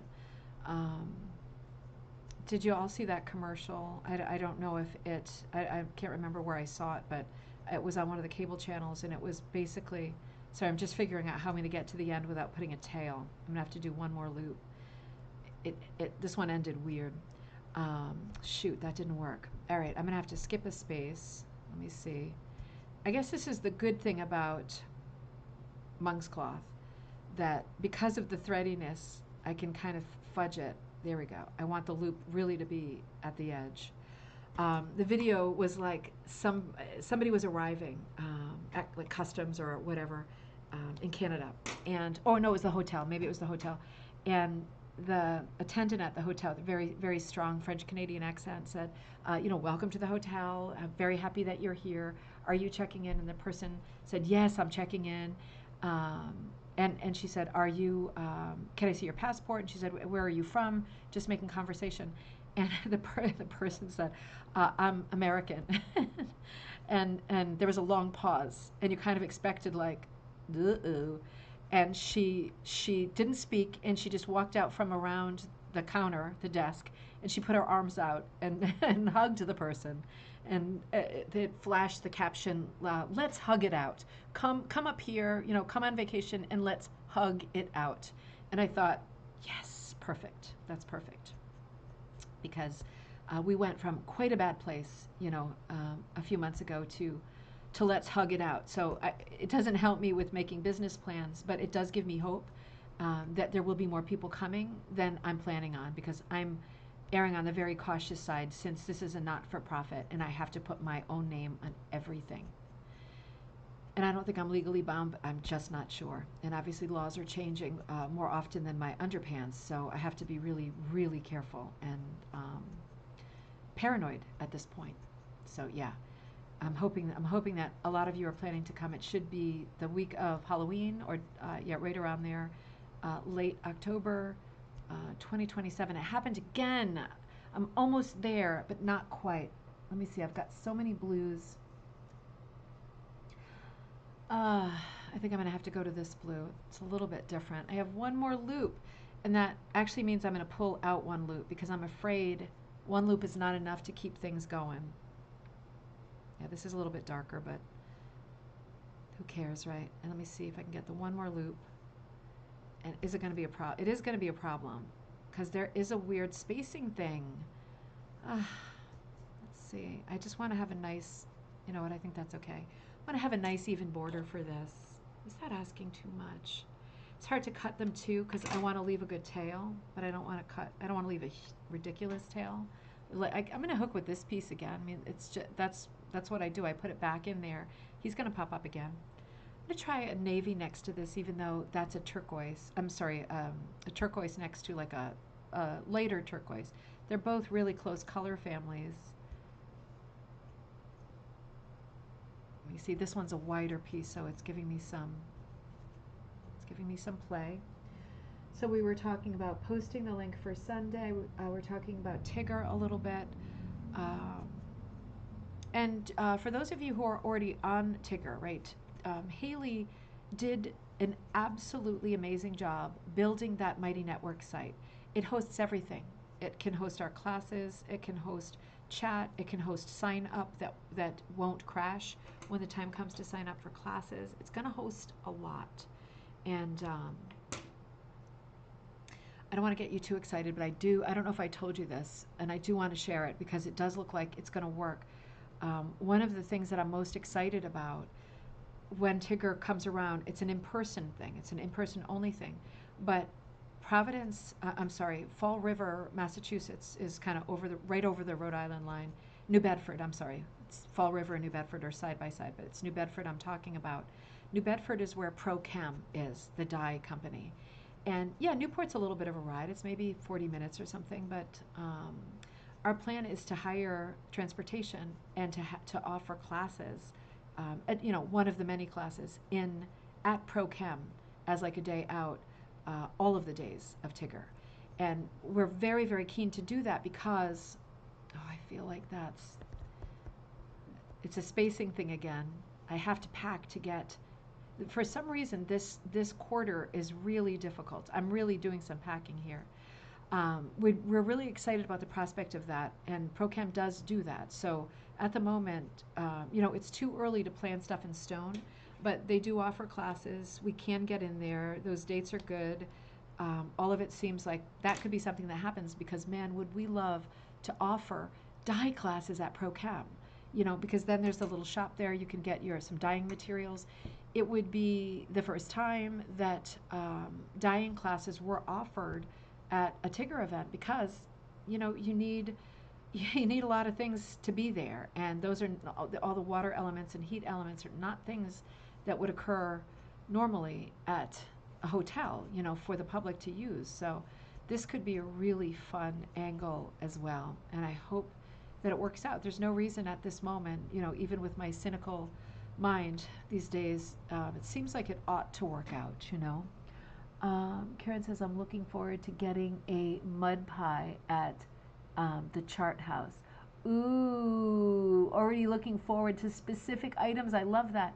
I'm looking forward to getting some chowders, obviously lobster steamers. It is alarming. Yeah, thank you. I'm not an alarmist. I'm a making lemonade kind of a person, but we're talking about money here, and yeah, I'm just worried. Weirdly, I can tell you that we are at the same level of sign up as the last board was, without these incredible problems to think about. So I consider that a good sign, but I don't consider that the end all do all. I'm still cautious.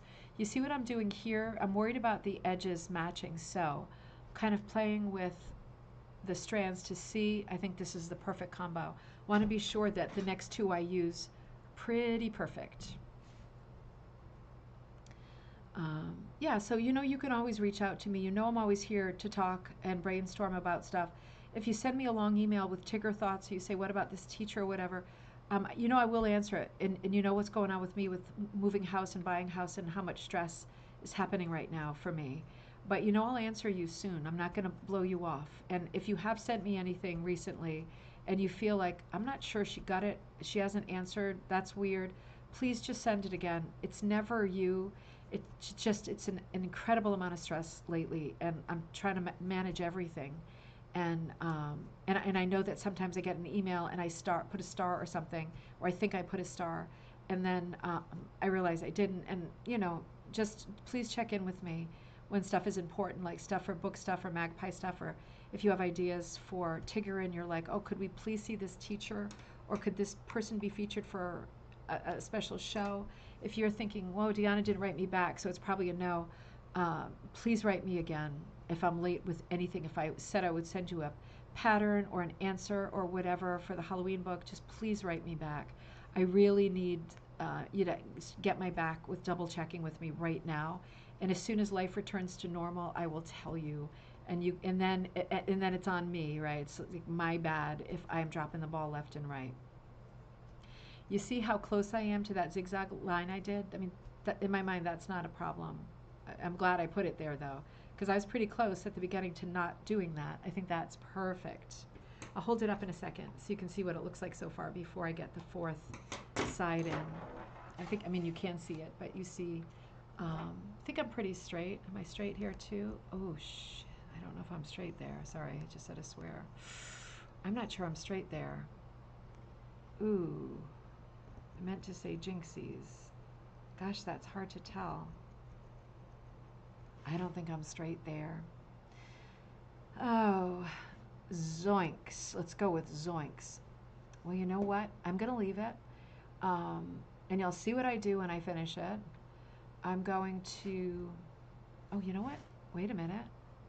Wait a minute. Because of my tails, I might be able to get one more loop up. That one doesn't have room. This one doesn't have room. This one might. Right, because I cut the tails, right? Da-da, da-da, da, I cut the tails. This one I can get one more. Wondering if I should just, oh no, that's this one. Wondering if I should just add one more. Again, perfection is not exactly my middle name, but I think I will.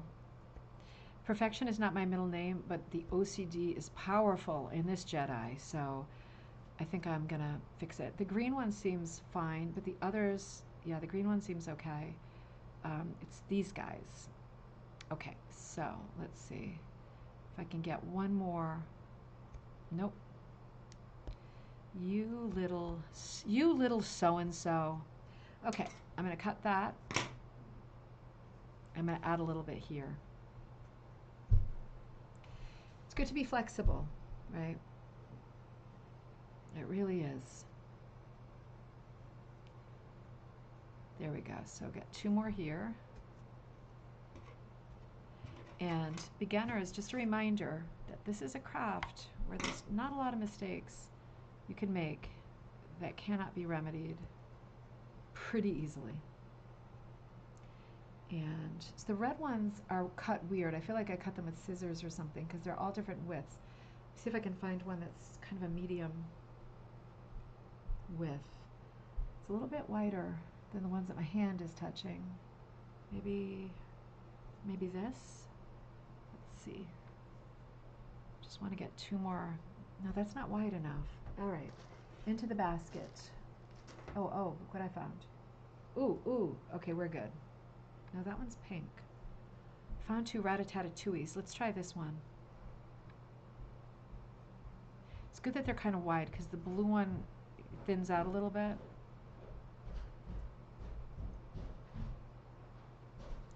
Hey, Ten. Hey, Mom. I'm doing a live show, hon. Oh, okay. Coming to say hi? Yeah. Here he comes. Hey, Mom. Here he is. My sweet person. How's your day going? You get your button shirt on? Really good. Yeah, is it still clean, your button shirt? Yep. Awesome. I just took a shower a bit ago. Awesome. All right. And a couple more over here. So, yeah.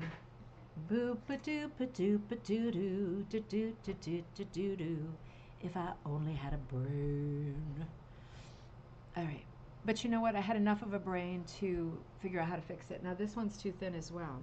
So, into my rat-a-tat-a-tooie pack. And is there another one that's thicker? That's the next one over. So, make do. You gotta make do. Oh, wait a minute. There's a thick one. Oh, it's a different color. It's a different color, isn't it? Huh. All right. Let me see. Going through my basket of fun. Seeing if I've got any really thick purples. I think that was the last one.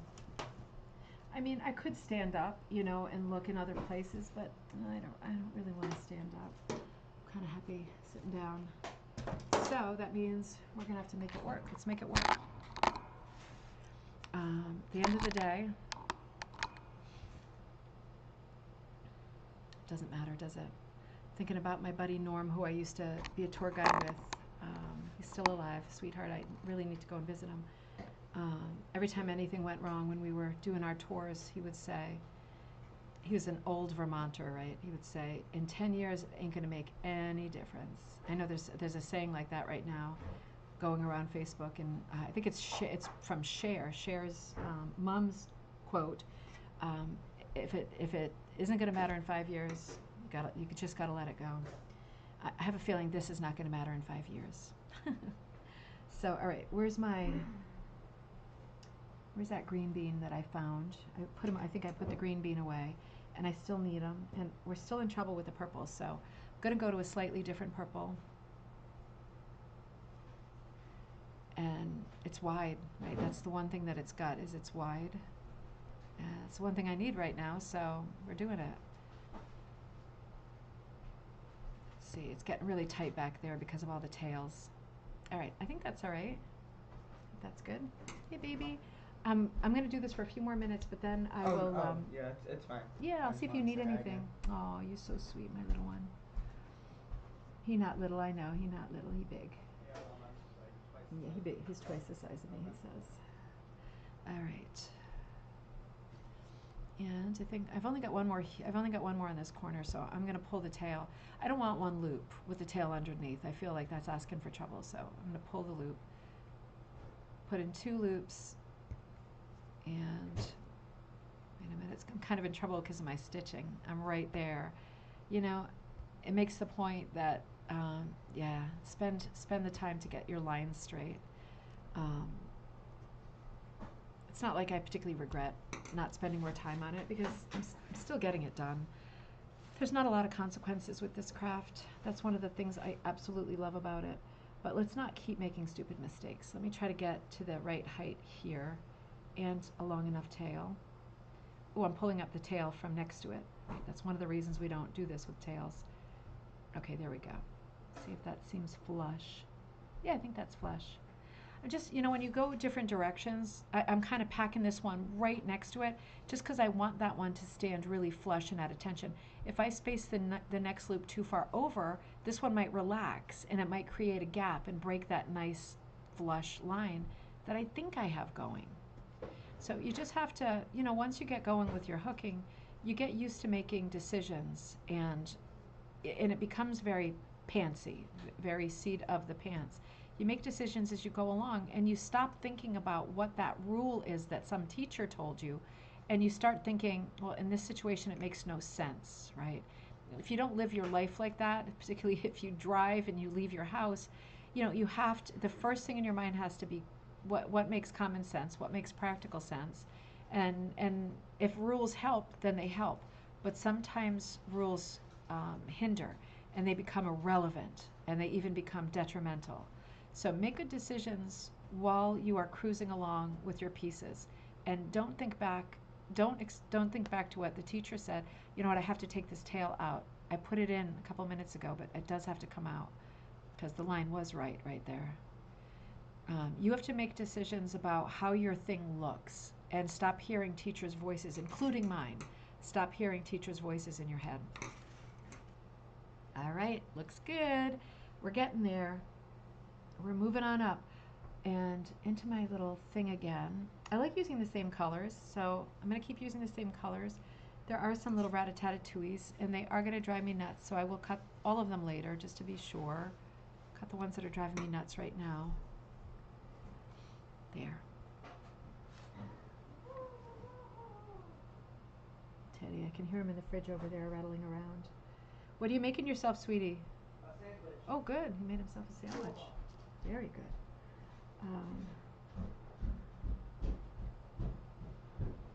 So Magpie Times. Let's talk about Magpie for a minute. Your autumn pieces. I need them. I need your autumn pieces. I need your Halloween pieces for the gallery. If you haven't submitted to Magpie before, you can send to ribboncandyhooking@gmail.com. That's me, and just write Magpie in the top. Alternately, you can send to magpietimesmagazine@gmail.com. Also fine. Still write Magpie, because sometimes when I get stuff that doesn't have the word magpie and I'm in my crazyville where I'm crawling up to cry in bed, for example, I might forget that you sent it, and when I search for Magpie later, you know, and if it doesn't say Magpie, there's a chance I'm not going to find it, and then that's when I get nasty grams from people like, Well, I took the time to send you this, and it's like, well, you did, but you didn't mark it very well, and I'm not a robot. I'm just a human person, so I make mistakes. Yeah, give me the best chance possible during crazy times to find your piece. But we definitely need pieces for the gallery, and whether they're quilt themed pieces or not, autumn pieces and quilt pieces are both welcome.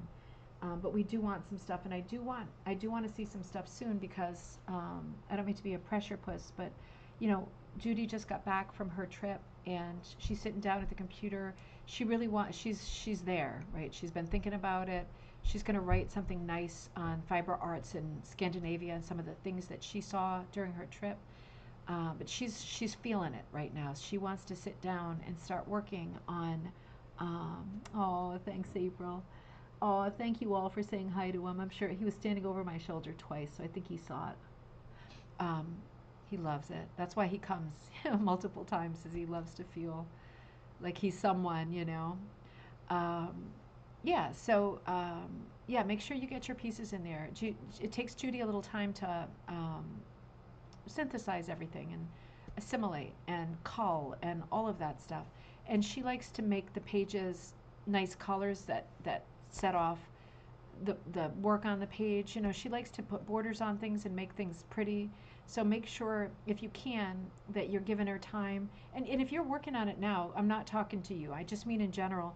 If you're thinking like, oh, I keep forgetting, maybe do like a little Post-it note or something, because sooner is better. When she gets everything at the last minute, the magazine comes out late. And still comes out. We're still excited and hopefully all that. But we can get it out even earlier if she has more time. If fewer people send stuff in late. Of course, we want your stuff even if it's on August 1st. So I want your stuff in there, but I'm just thinking about what her part of the job is. And my part is to put the shout outs and do a lot of the patterns and find people for articles.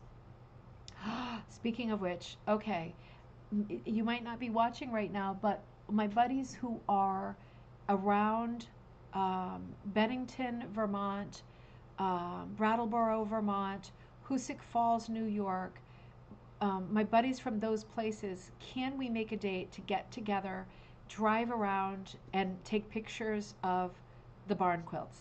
I really want to do that. Probably to have Haley and Naomi with me, or at least one of them, to get in on the fun. But who wants to plan this? We could do like, we'll meet in Hoosick Falls or somewhere where we can have a nice meal together and maybe meet to do some tandem driving around, you know, get each other's cell phone numbers and kind of drive around and pull. A lot of the barn quilts are on main roads where you can kind of pull over a few cars together and take pictures together. We can take pictures of each other with the barn quilts, and then I can draw up some more patterns of barn quilts for that Magpie issue. If you have actual barn quilts in your area, or you know someone, ooh, I'm right there. I think I can do one more tail. Yep, one more tail. If you have barn quilts near you and you can do something similar, a little road trip, photographing actual barn quilts, I would love that. If you have anyone in your life who makes barn quilts, please ask them to do an article. I was looking for someone to do an article on barn quilts, and I shouted out to a few strangers who never wrote back. I don't know anybody who does it, and I would love to have, you know, not a how to make barn quilts, because right, it's like woodworking, but I would like to have somebody in the magazine who can say, I make barn quilts, right? This is my website.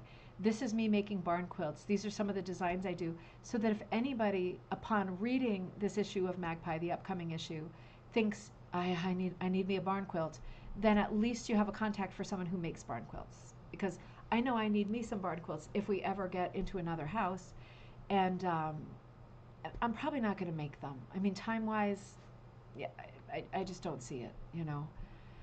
But I would like to buy some barn quilts, and I will save up for that because I'd like several. So I would love a barn quilt contact if anyone knows anybody, or if anyone has time to reach out to find someone. There is a huge barn quilt Facebook page. If anyone has time to reach out and help with that, I could use that specific help.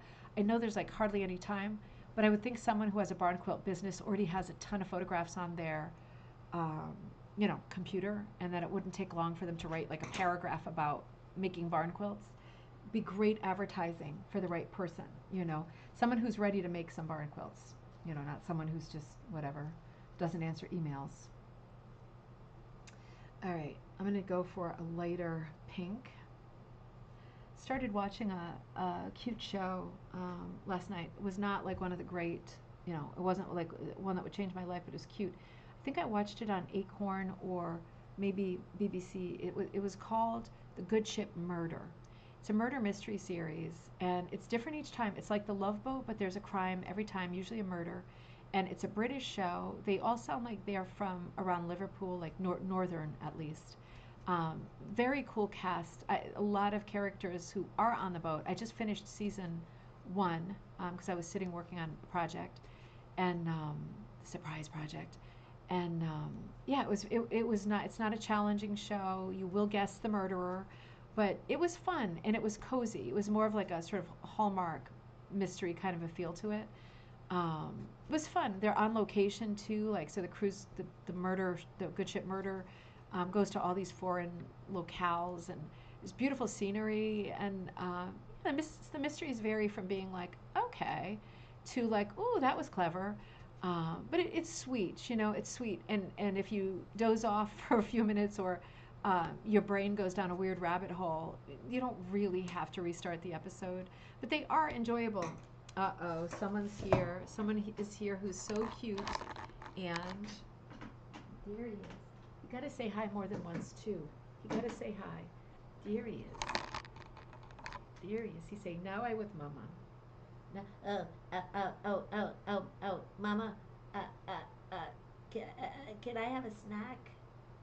I think he will have a snack. I think I'll probably just finish the square and then start sewing the back of it. That's my man. That's my man. You can't see that cool face, but that face, you see how his tongue always sticks out? It's because his teeth are jacked up. They have been since he was a baby, and they wanted to like crack his jaw and do all this stuff, and I thought, I think we're good. And we have been good. Eating has not been a problem for Buttons. He's a good eater. You little fluff. I got to sign him up for another hairdressing appointment, though, because although I think this is a great length, this is my favorite length for him. He's like looking at himself, like giving himself the fisheye. I'm afraid that if I don't cut his hair, it's going to get crazy long, and it might get hot again over the summer. Yeah, no lickies, no lickies. I love you. I just don't love your breath or your tongue, particularly in my mouth and on my eyeballs. They've both hit me several times. Sometimes he just want Mama to hold him. He like a real baby. There's a reason why lap dogs are called lap dogs, right? And he would sit all day and be a living furnace if he could, but he understands that we need to work too. He's not a pain, though, I have to say. He barks when Pedro comes, but he really doesn't bark other than that. He really is such a good boy. He sleeps all night. He sleeps with the people. He sleeps all night. He doesn't wake up at all. He's the last one to wake up and get out of bed. He's always been... Oh, I lazy. I a little bit lazy. Yeah, I be a little lazy. Honey, you the best. Honey, you the best one. When we chose him, and we did try to get a rescue dog for like a year, and it just kept like falling apart. I was driving to like Arizona to pick one up, and he like savaged somebody. So they said like, oh, he's not the one for you. It's like, so at that point I heard about a litter of Yorkies, and I thought, oh, okay, let me go look at them. Kids really wanted one, and we've been waiting forever. So I ended up getting him. I do prefer rescue dogs personally, but I wanted a dog, and we didn't want a big dog because Teddy was still scared of dogs and cats, and so we got this little doodler, and he had there's one other one that hadn't been chosen yet. Buttons was the runt. There was one other little doodler, and it was his brother Stuart, and to this day I so regret not getting Stuart too, although he might be a very different dog if there was two of them, But Stuart was just as cute as him, but just a little bit bigger, and they were both just absolutely precious. He a good boy. He a good boy. He gonna go down so I can finish, right? He gonna go down so I can finish. His ears went up when I said down because he knows that that's not something he wants. Look at his little feather tail. How cute is his feather tail? You a good boy. You a good boy. Oh, your tummy's making noises, honey. Your tummy's making noises. There he goes. There he goes. Mama play with you later, honey. Mama play with you. Okay, back here. Let's get this square done. All right. Yeah, he is. Thanks, Suze. He is so, I just love him so much. So much. And I love our cat, too. Pitter Pat. I really love her. She was a big, prominent feature of the Cahoon class last night. She hardly ever visits with me because even though she's bigger than Buttons, he chases her around sometimes. He's a bit of a jerk sometimes with her because it's all about attention for him, and he really thinks that getting love and attention is pie, and that if she gets a little slice, then that's less for him, and then he's angry. So she's really cautious about, he doesn't attack her or anything like that, but she stays up high and she finds places where he can't get to, and that's where she tends to hang out. So because she sleeps, so much. She's a cat, and but once in a while when I'm doing something, I'm in a place where she thinks, Buttons can't be there, and last night was one of those times because she was basically between me and the computer screen for half of the class. Kept moving her, but her fur was like in my mouth and stuck to my lip chap, and I am a little bit allergic to her, so it was a bit annoying.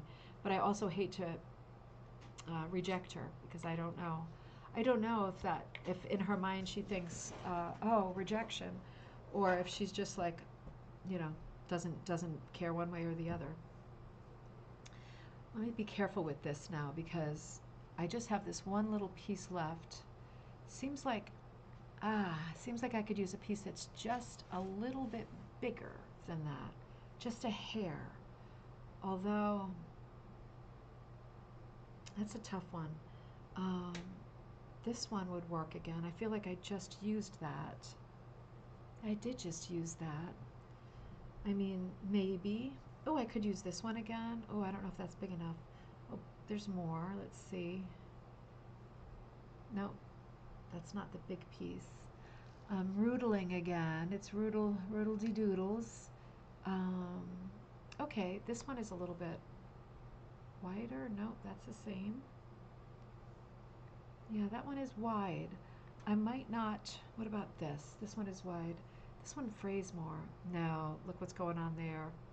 No. Oh, what about this? Oh no, I already pulled that one out. Still, I wonder if I could.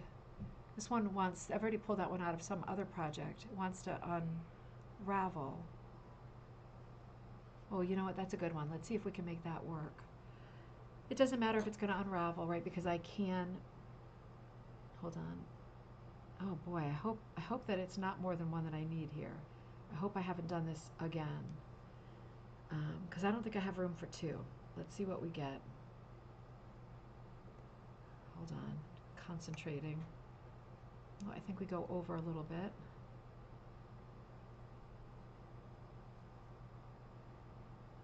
Oh, I can't finish this one today. I was thinking, I'll just take one of them off and sew it. I can't do that today because until I hook the others, right? What time is it? 1 o'clock. Until I hook the others, I can't cut the piece off, right? Because then I can't keep it on the frame. Didn't think of that. Well, I'm not going to hook all 4 right now. That'll stress me out too much. But I will maybe stay on for a few more minutes until the kids really need me for something. Oh, see, now it's making a bit of a gap. Let's see. I'm just going to hook up to the corner of these combs is killing me now, but I have to be here. It's just cut my finger multiple times. Let's see. Dang it. Let me see. I'm going to see. I'm just going to see it through.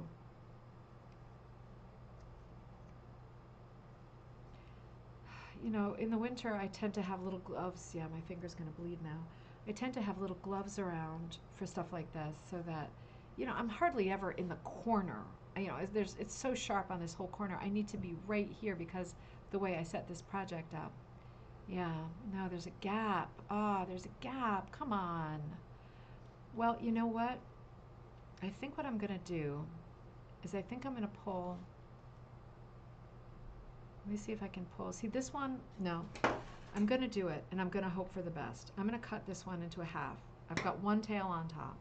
Let's see what happens. And that makes this piece okay. But when I push on it like this, you see there is a little holiday there. And I want to say that's not driving me crazy. It's really driving me crazy. But I do want to move on. I wonder if, and I said I wasn't going to do this, but I wonder if there are any shreddy betties sitting around that are super thin. Ooh, here's one. That I could just weasel in there. I wonder if I could, that's maybe too thin. A little bit thicker than that. I don't want to start a precedent for weaseling, right? Because then the OCD is really going to kick in, and I'm going to be doing it with all of the little holidays. What about this? This piece might not be long enough. I think that piece is too bright. I think I want a dark piece, because if it only sort of works, maybe this piece. Let's try this piece. If it only sort of works, I don't want it to be really obvious. Let's see if we can do this. So this piece looks like this, right? And it tapers off. So it's like an offcut. I'm going to cover this again because I'm really getting hurt here. And I'm going to start on the thin end, right about where the treble starts. See if we can do this. It's a similar color to the brown, so I'm hoping it just tricks your eye a little bit. I think I have to start further back. I'll show it to you closer up, but I don't want to take that blue fabric off because it's going to cut my finger. So you know what I'm doing tomorrow? It's a very nice thing. You know how I just hung at the church again? I mean, half of my life is there. I hung an art show, and I'm in the art show, right? So you already heard about that. And there's a bunch of other ladies in the art show, and it's all part of the art group that go, you know, we have the Artist Way, based on the Julia Cameron book, and then we have my Friday group, which is called Hearts and Hands, and that's more of a craft group, where there's not an agenda or a sort of plan. We just go and talk and work on our projects together. So both of those things happen. It's a very, very heavy art community. Like almost everybody in there is some kind of an artist or a poet or musician. I mean, it's a very rich congregation for artists and creative types. Wondering if it's too, we'll see. So far, so good. So far, I'm keeping it. You know what? It goes all the way back here, though, doesn't it? It goes all the way back here, the problem. You know what I could do? I'm going to look for a narrow piece, and I'm going to have to stand for this. I'm going to come in here and kind of cut the corners off. Have you done this before? You kind of cut in the corner to give a little bit more space. I'm going to cut the corners a little bit so that I have more of a pathway. I'm probably going to end up trimming these edges more too, but for now, I've just got a pretty even, long holiday hole. And nobody wants a holiday hole, do they? Let me try this piece in there. All right, let's see. Man, it's got to play me on the last strip, doesn't it? All right, let's see. Of course, when I take it off the frame, it won't be so stretched out, and it'll probably relax a little, and then I might end up being packed. Let's see what happens. I can't really see that well here, so I'm just going to pull up with a long tail in case I have to add a tail. Let's see if this works. I'm not even sure. No, I'm not in the right hole. All right, let's try here. I'm looking at it on the monitor, which is reversed. Let's see. I'm going to travel. Let's see. So tomorrow, I started to do this thing. I might have mentioned it. I put out word within the group, because it's a lot of older people too, right? And sometimes older people are not up for new things. But these people are. These buddies are. For the most part. So of the artist group, we put out a probe the other day to say, well, it wasn't that kind of a probe, to say, listen, your artwork is up in the church. It's going to be up till September, like this current art show, the ambulatory gallery. That means the members. It's just an all-member show. Your work is up there. Will you allow me to do a short interview with you, like 15 minutes, and ask you about your piece and give you a space to talk about your piece? And then we'll post it on the church's Facebook page, and and whatever they have, other social media platforms. I won't be doing that part of it. I'm just going to be doing the interviews. And so I think 6 people have responded for tomorrow, luckily all for Tuesday because I gave a bunch of dates. And I managed to put them all in, cobble them together so it's like 10:30, 11, 11:30, 12, 12:30, 1, 1:30. And I have, I think 6 people in a row tomorrow, starting tomorrow morning, that I will interview. We'll talk about their piece and I'll ask questions. And I think it's going to be a great feature because the church needs more content. And they've got this beautiful show up. And other than looking and admiring the pieces that are there, nothing else is happening. So nobody knows about the pieces. You can see the title and you can see the piece. But I thought it would just be nice to get into the habit of Judy says, my copy of Piecework magazine just came in the mail, and I thought it was another issue of Rug Hooking magazine. It has a gorgeous needle punch cushion on the cover. You've got to be kidding me. Judy, I'm going to have to see if I can find that on, because I don't subscribe to, I used to subscribe to that years ago. I have copies like from the late 80s, but I don't anymore. I should really look at subscribing. I'm going to see if I can get that too. That sounds amazing. Let me know if it's worth searching out. Anyway, I'm going to do a bunch of those interviews, and you'll be able to find those too if you're interested. There's painters that I'll be interviewing tomorrow, and quilters. I'm the only rug hooker in the show, but I just thought it would be nice, you know. So you can see I finished with this one. I'm just going to start for a few minutes with the next one because why not? I've got some buddies here. You're hanging in. I'll hang in for a little while longer. Next time the kids come down, I might take off, or if I get hungry, I'm going to take off. But for now, I'm going to hang out for a little while longer. I am kind of sick of looking at these colors, so I'm going to put these away for now. I mean, I'll keep them out in case I think like, well, give me that purple again. But I'm kind of sick. I'm kind of sick of the sight of these. These are like now have starting to make me angry. So let's get rid of them, and let's bring out some others. I've got plenty of snoodle noodles, that's for sure. Well, these are whole pieces. Let's not do that. Just want to look at some different colors, you know. One of my bags with all my colors in there. Okay, that's better. Yeah, that's better. Okay, those are some different ones. Yeah, I like that. All right, let's start with these. So pull out some colors here so I can see what I've got. Oh yeah. Now, I think we're going to do, where's my thing? We're going to do broken dishes next. Let's do broken dishes. Yeah, let's do broken dishes next. Broken dishes, remember this one? Now, let's pull it back up on the phone because I remember there was something about the way that they did it color-wise that I thought, oh, that's better. Because, wait a minute. Oh, there it is, there it is. Remember, I thought, oh, that's better because there's more color. So this is just a reminder. This one here, right, this one here, they've got 2 colors for the square and 2 colors for the square corners. So we've got 4 colors. 1, 2, yeah, we've got 4 colors. 4 is better than 2, right? So I like that. Let's do the same thing and do 4 colors. I'm going to take a screenshot so I don't forget what I meant. There we go. And you know, I can take this off because I've got this done, and I want to get another piece positioned better. I want to get broken dishes on there better. Be really careful with this because remember how close to the edges I am? Let me hold it up to you in the camera for a minute. And I will block these before I cut them and stuff. I'll block them before, meaning hit them with the iron so that they're really flat. And get ready for the travesty back here, right? Look at all those tails. But I feel like it has to be that way because when I do the edges now, you know, they should be nice and flush, right? Look at that nice edge. Okay? It's pretty good. I want it to look like this, not like a bunch of rat-a-tat-a-tooies. So, ooh, I feel like we might be short on this side. Well, maybe not. I felt like the green is in a little bit. Oh, damn you. You know, I think it is. You know what? I think with that one, I might just try to pull through the tail. If the tail is available, I might just pull the tail through just for that one more tiny bit of color. See if that works. Yeah.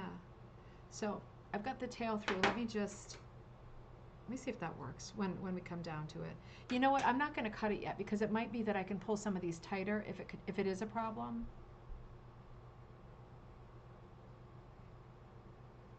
I know this is crazy that I'm obsessing about this, but I am worried about this one because it's like one Happy Monk's Cloth times, it's one stitch off, the green one.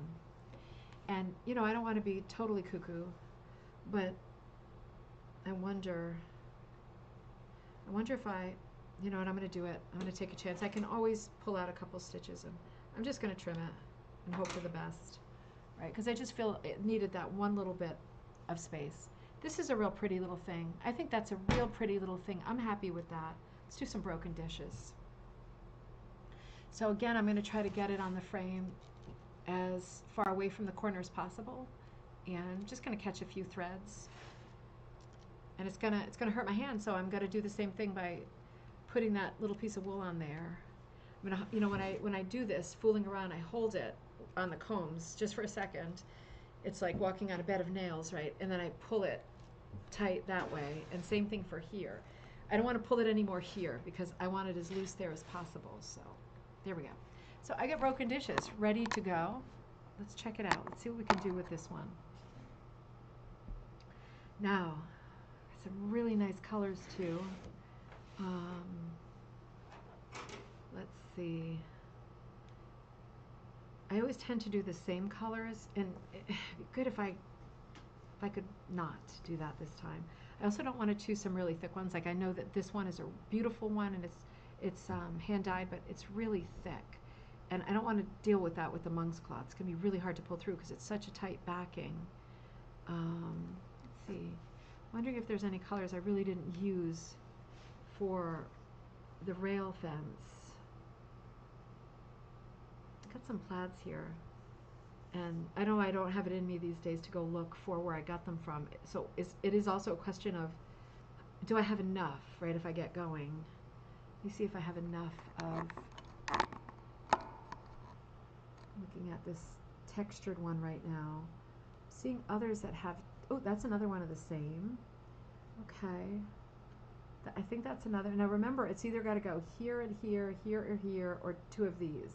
So I really don't want to do it and take it apart. I really want to feel confident. Okay, wait a minute. I found some more. Yep, here's some more. Ooh, look at this one. This one is over dyed somehow. Maybe that's a different stripe, but it's the same pattern. You know what? I'm gonna go for it. I'm finding a couple more, and I'm feeling a bit confident that we're gonna get. Yep, I hit the mother lode. We got it. Let's do it. So, all right, let's start that.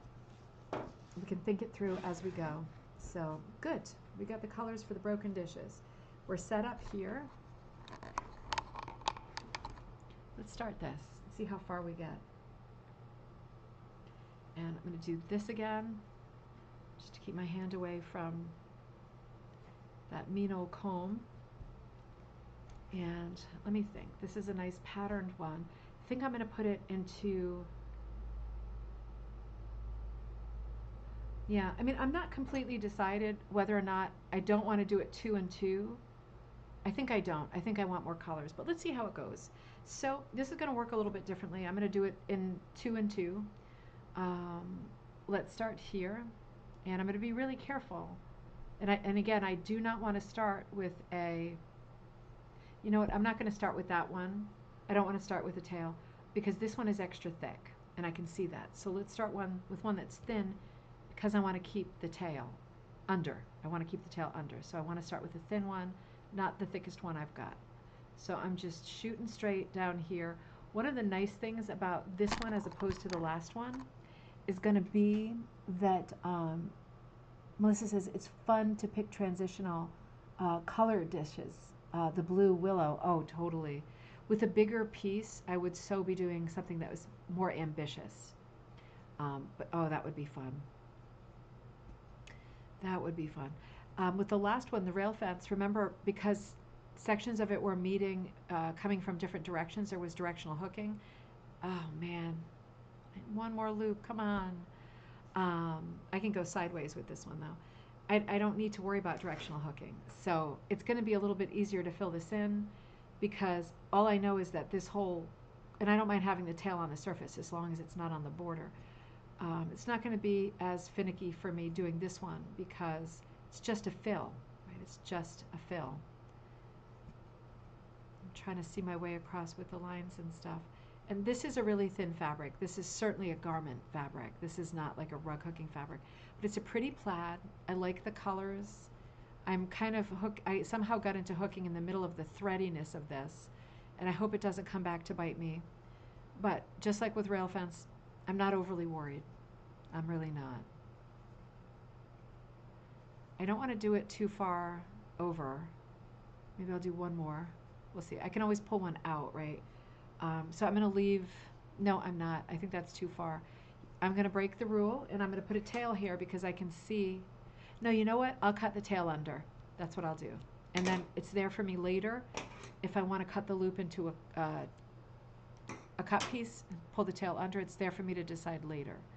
And here I can start with a side, right, and have this corner nice and crisp because that's not the border. It's only the border that I'm really focused on, a good straight line. And now I'm coming on a diagonal, and with all traditional rug hooking backing fabrics, the weave makes it very easy to see a diagonal. Doing straight lines and diagonals are super easy peasies. I can see that my drawing is off because if I keep going with this line, I'm not gonna reach the corner. So I'm gonna pull out a couple, and again, I've been talking disparagingly about monk's cloth, but now I'm using the monk's cloth for the one thing that I feel there's an advantage with, going between the threads when it's not really the right hole. I'm doing that now because my drawing is a little bit off, and I want to reach that corner. So I'm gonna have to. Seems like I've only used 2 strips for this, so that's a good omen because we have quite a few strips.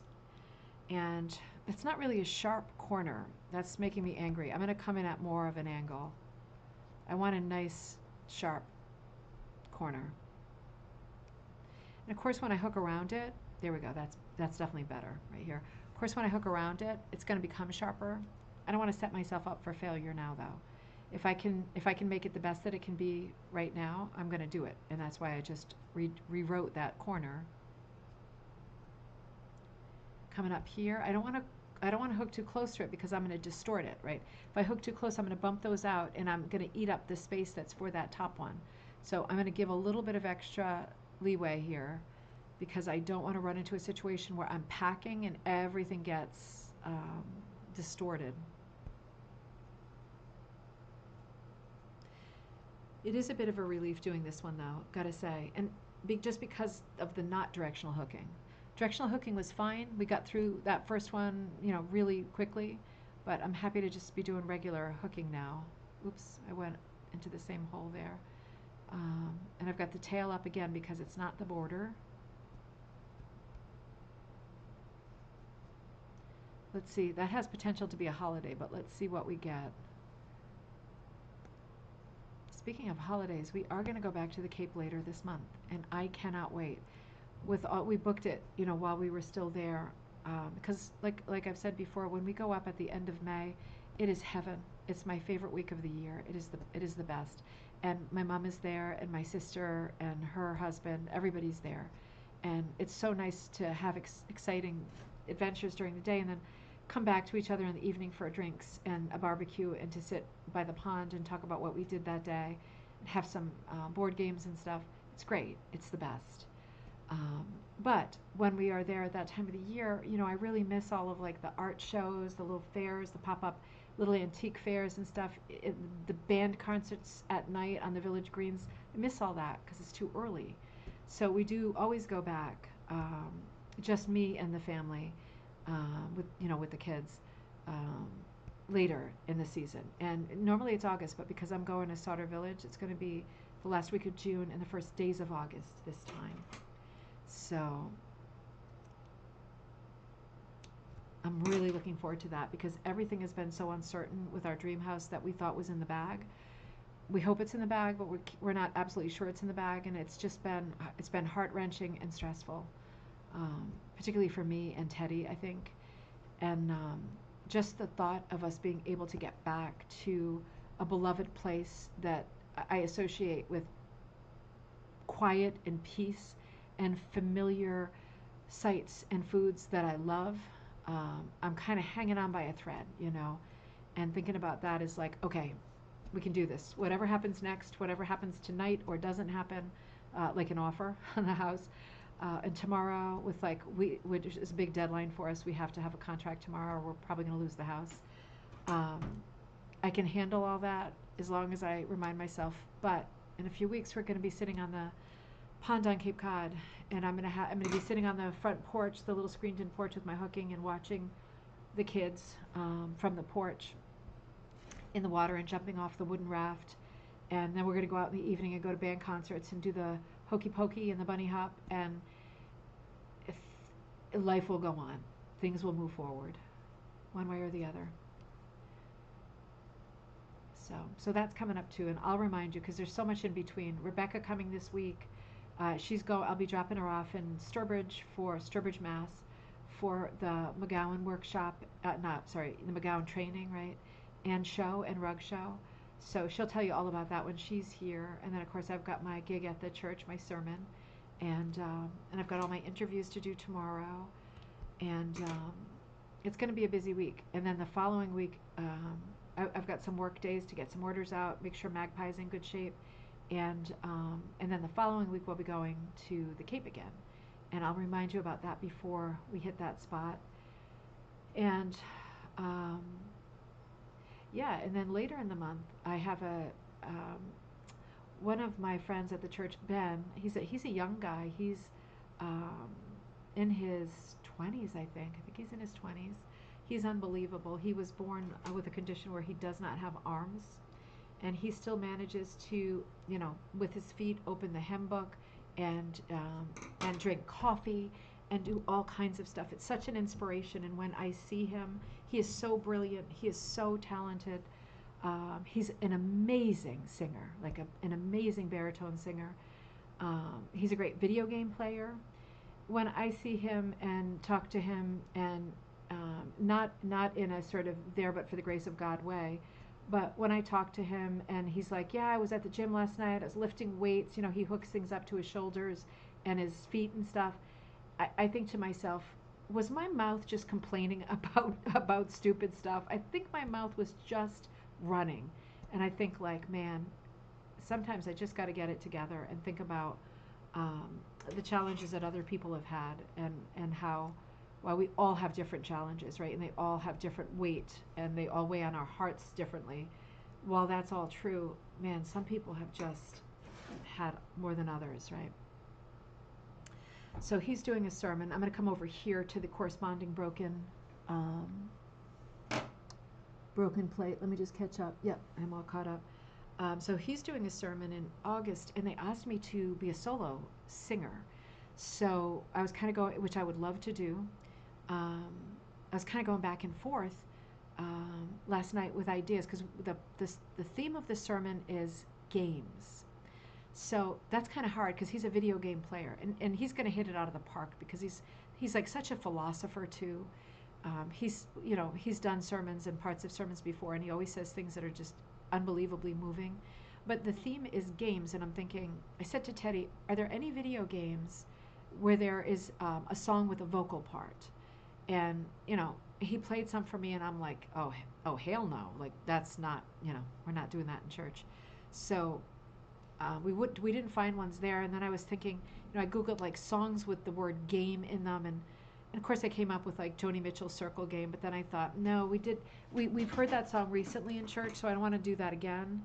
And then I was just thinking, gosh, because it's for the part of the service where there's an offertory. We always give to a specific charity, like different one each month, and it's while they're doing the collection for the specific organization that I'd be doing the song. So I'm thinking, what kind of a song would be pleasant, not like jarring, pleasant to hear, kind of just in the background. Of course, when something has words, your attention goes to it. So something with gentle words, with kind of like a theme of peace, or hopefulness, or sort of humanitarian spirit. If you think of anything, because it's not a rush, if you think of anything, let me know. I'd be really curious. I was on my phone at 2:30 in the morning, still scrolling, because I thought, I bet there's a good song, and I'll be able to sleep better if I could think of that song. And Yeah, I didn't think of one. But something to think about. If I do wake up at 3:14 again, that'll be what I'll be thinking about. What song? Um, the guy who does who's in charge of putting all these things together, Michael, what a darling, lovely man he is. His first thought, because of the kind of voice I have, was the song "Summertime," the Gershwin song, and I said, I would love to sing "Summertime" because it's a great show-off song, but at the same time, um, I don't know, sermon about games, and Ben is so young, you know what I mean? Like, I'm kind of wishing that I could come up with a song that was a bit more sort of contemporary, feels more contemporary, but doesn't like knock you out of your chair. I don't want it to be like a showstopper because I want the focus to be on the collection. I want it to be peaceful, and people often close their eyes and listen when there's music or singing or whatever. It's hard. It's really hard because it's kind of a hard theme, For my sermon, the theme is like essentially community and crafts as like therapy, and there were a million songs that I thought of that would fit. It was a bit of an easier fit. This is a bit trickier. It doesn't have to be an exact fit either, but I don't want to do something that's kind of, I don't want to do a song, it's Ben's day. I don't want to do a song that like he's never heard of. So let me know if you think of anything great. And it can be an older song for sure. It's probably not going to be a new song. Brand new song, because those songs are, as we know, awful. New music is awful. Let's just admit it. With so few exceptions. We'll see. So I'm over on the side here with my broken plate, and it's coming along nice. I'm getting ferociously hungry though, so I think I'm going to have to go very shortly. I think I'll probably finish this piece, this little shape. I think I'm going to fill this. Have a feeling I screwed up and I'm too low. Am I too low? No, I'm good.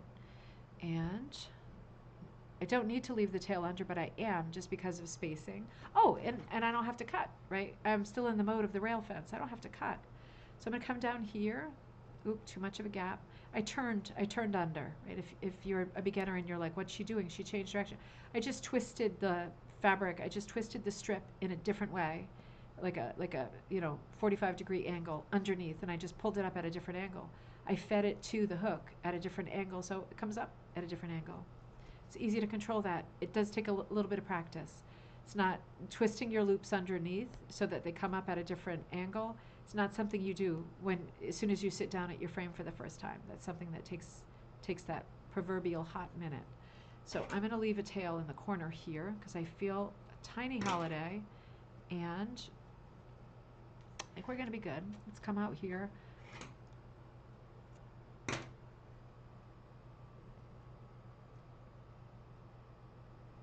There we go. My brain is already saying, what do you want for lunch? But it's also saying, what color should I do in this center square to offset this pattern? Because it is quite a pattern, isn't it? I mean, it did create quite a bit of busyness, and I do like me a pattern. I think it's exciting because they're small pieces, so they might as well have some interest, something to offer. It's funny that only this first strip had that blue cast. It must be that one, oh no, I just saw one. Ooh, I just looked in the bag and saw one. I'm going to take this one too. You see what I mean? It's more turquoise in the background as opposed to the white. I don't know how that's possible, if that's part of the print or what, or if I over dyed these at one point. Sometimes when I'm dyeing and I get into a mood and I pour too much powder in or something, and then I think to myself, oh, great, now you just wasted all this at the end of the day, right? Who cares? But sometimes I'm in that mood, and I just go and find wool or yarn that I have sitting around that's from my own stash, not obviously something I would sell, because I can't repeat it, and I just throw it in.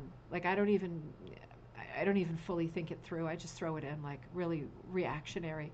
And sometimes I'll rip a piece of wool in half, and I'll just throw half of it in, and then when it dries, I put them together, and I think, good, now you're married, enjoy.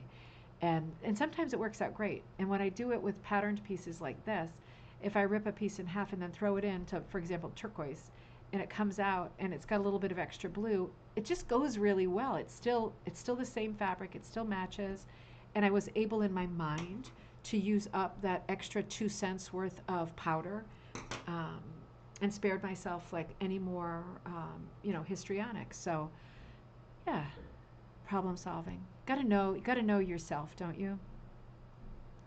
Everybody is so different, and sometimes I look around at the other girls, particularly on Fridays when we have our hearts and hands, and people like there was a guy there this week, Galen. He's fantastic. He's a knitter, and he was knitting something, an emotional support chicken it was, and he was doing it for like, you know, an hour and a half or something, and then he went, oh darn, like, that's what he said, like, oh darn. And he's like, oh, made a mistake way further up. And he just unraveled the whole thing. And he was kind of laughing while he did it, like, oh, isn't that funny? And I'm thinking, do you want me to overturn a table from you or like break something over my knee? Just, do you want me to do it for you? And he's like, no, he's like, who cares, And I'm like, okay. So, like, note to self, obviously other people are just mentally in a more healthy place than I am typically. But it was also a great reminder to me that you don't have to overreact. If it is your pleasure to do so, and you think it's really going to help me blow off some steam if I overreact right now, then by all means you should overreact, right? But if you don't want to, or if you aren't alone, it's also a great reminder to say, I don't have to do this. I don't have to give in to breaking something or pulling something out, or shooting my mouth off, or whatever your variety of solution is. I know I have a sort of a combo. So yeah, it was a good reminder, because we know each other really well in that group. I would have definitely handled it differently. And some people do. And it's like, sometimes it's like, are you okay? It really goes really far. But yeah, when you're doing crafts for relaxation and meditation, and you make mistakes, it's like, where do you go from there? Kind of has imploded. The whole purpose is imploded. I'm going to twist this one because this is a small spot, and I really want it to sit there. There we go. There you go, you stinker. And one more tail, and we are there. So the question is upon us. This is the last bit I'm going to do. Let me do a time check. Wow, it's super late, huh? Doesn't matter. Doesn't matter. I have to do this, right? So I really like this color, but these are ones I got from someone at some point, and you can see they cut them with the scissors. And I'm just worried, while I love the color, just worried it's going to turn into a pig's breakfast. Ooh, there's another one. Okay, so this is one that I cut. I recognize this is one that I dyed. So there's a mix. These are all slightly different colors of the same green. Huh. I want to be sure I have enough of that green, but I'm kind of leaning, I know it sounds like a mess, and then there's ones that are a little bit darker.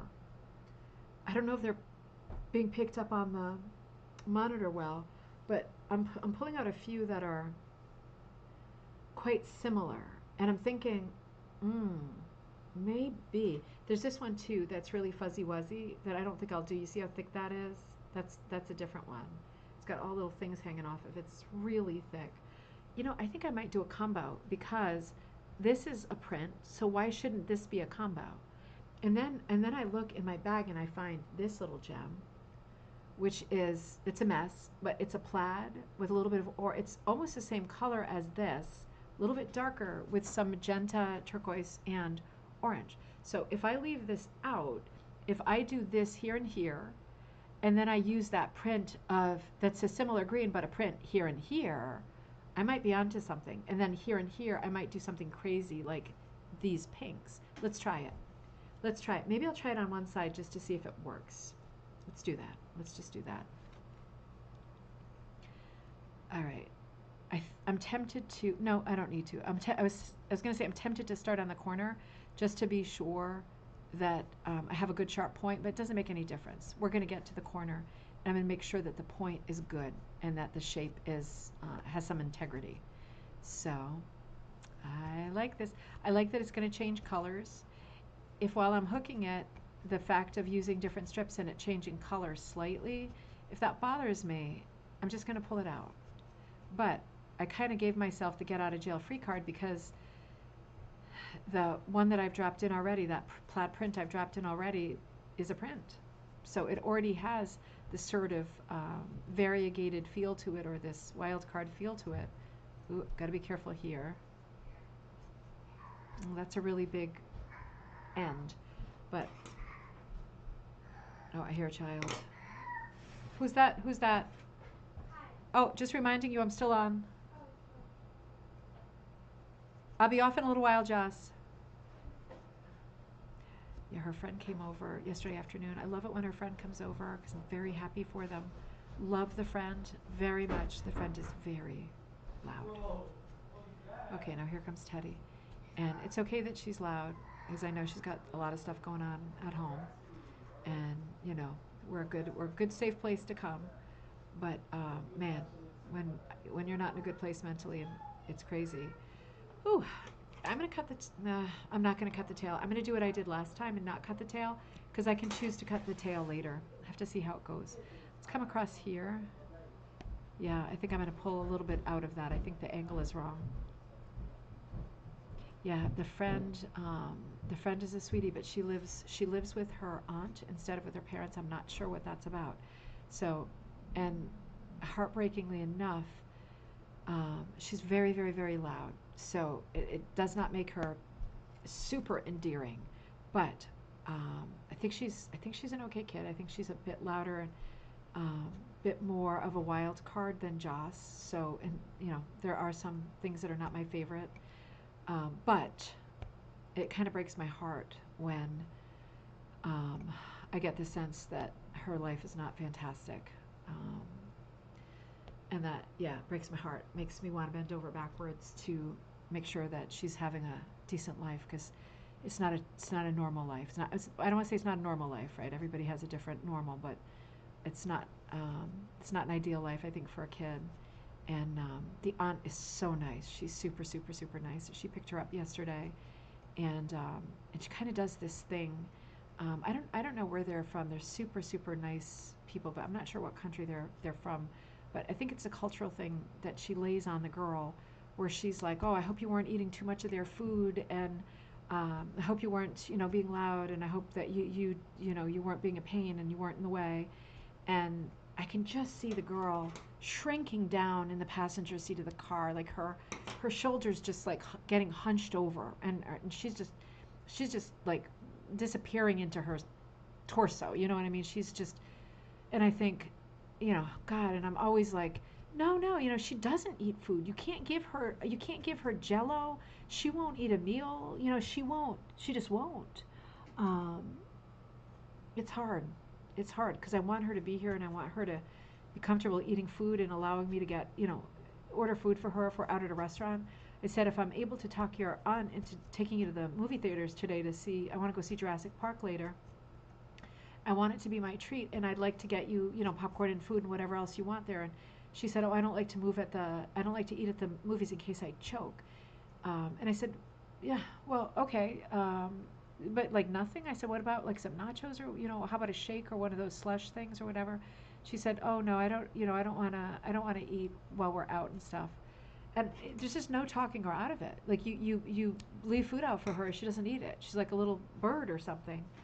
Yeah, it's hard,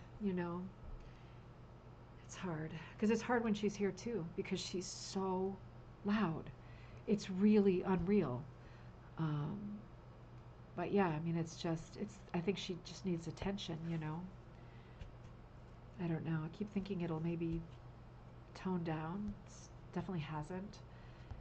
And yeah, and I'd love to say, like, would you like to sleep over? But oh my God, can't imagine, I got to figure it out, though. I got to figure it out, and I got to do the right thing. So, to figure that out. But I'm hoping that I can get in touch with her aunt. Her aunt works from 6 a.m. to like 4:30, so it's just a hard situation. And she's in summer camp all day. Now I'll have to see how it goes. Everybody's stories, right? Other people's stories. All right. Melissa says love the color.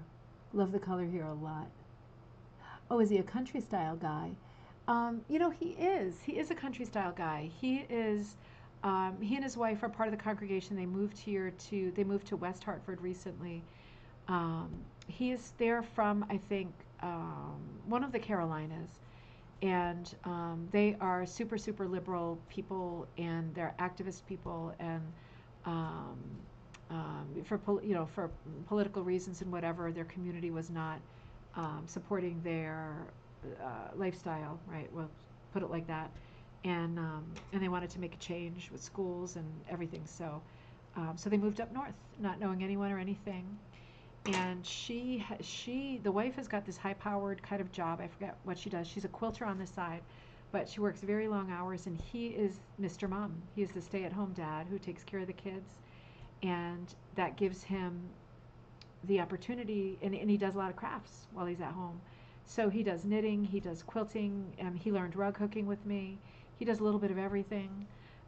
He's got visions for making these big tapestry walls, textiles on the walls. But yeah, he does. He does have a country style. He's the way that he dresses and the things that he chooses to make, like the chicken. When he did rug hooking with me, he did the Unitarian chalice. That's our symbol of light. So different things, but yeah, he looks like a country guy. He typically wears like a t-shirt or a plaid shirt and a baseball cap. And his wife is really lovely too. She's very soft-spoken. They're both very soft-spoken. Kids are very sweet. They're nice. They're young, so it's nice to have them around. Getting younger people in and part of the community. It's all about community. Only thing, to me, that's the center of my life, whether I'm here with you or I'm there. Community is it. That's all we got. Everything else can go to hell in a handbasket, but if you've got your support group there and you show up for each other, you're probably going to be okay. April says, I can ask my 20-year-old son for a good country song recommendation. Could be good for the service. Oh, that kid. I'm sorry. I thought you were talking about Ben. I thought you meant Gallon, who was making the emotional support chicken. No, Ben is not a country person.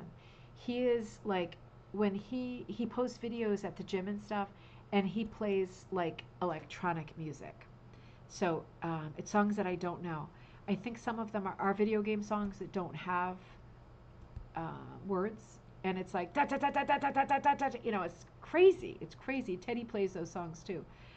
No, Ben is not a country person at all. That would make life easy, because then we'd be looking at a song with a vocal part that isn't offensive, doesn't have swears, But no, he's, other than his electronica style of music, I'm not sure what kind of music he likes.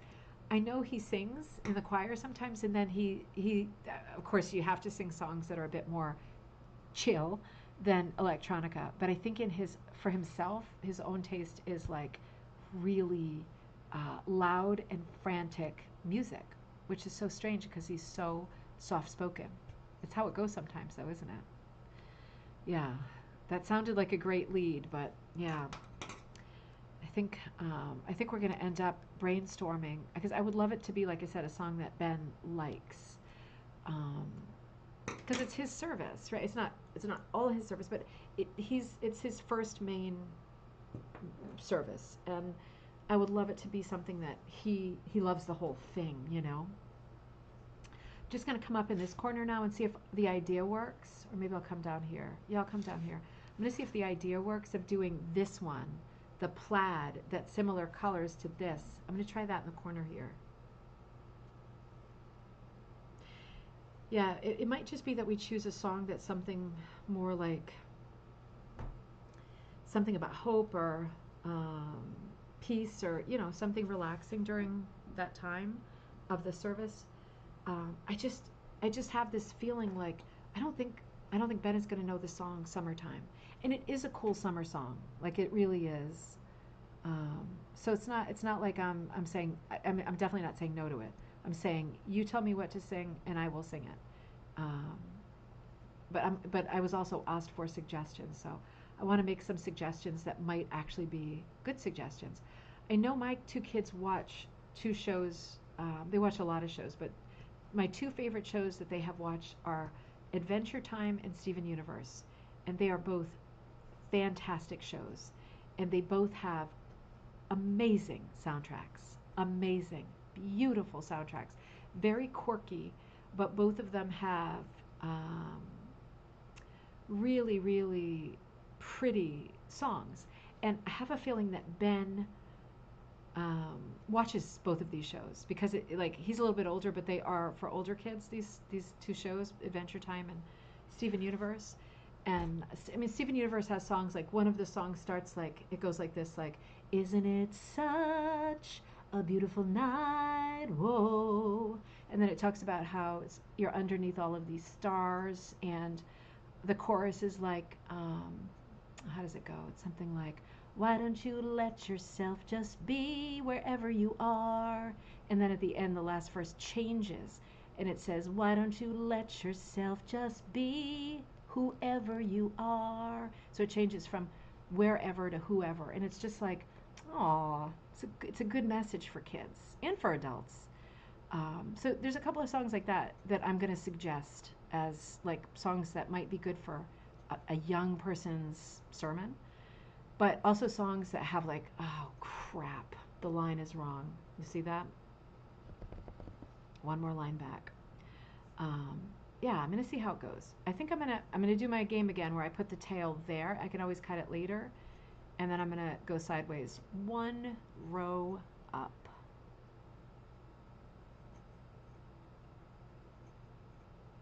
Yeah, that's it. I don't know how I did that. Visually, it looked like that was impossible, but obviously, I was wrong. There we go. And the jury's out with this idea, right? The jury is definitely out. Let's see. Oh man, I do have a sore throat though. I think I have a sore throat from crying, which is not a good reason to have a sore throat, but it's just the stress. It's just the stress. Keep telling myself it's just the house shopping. Everybody's okay. Everybody's going to be okay. But yeah, stress gets to me.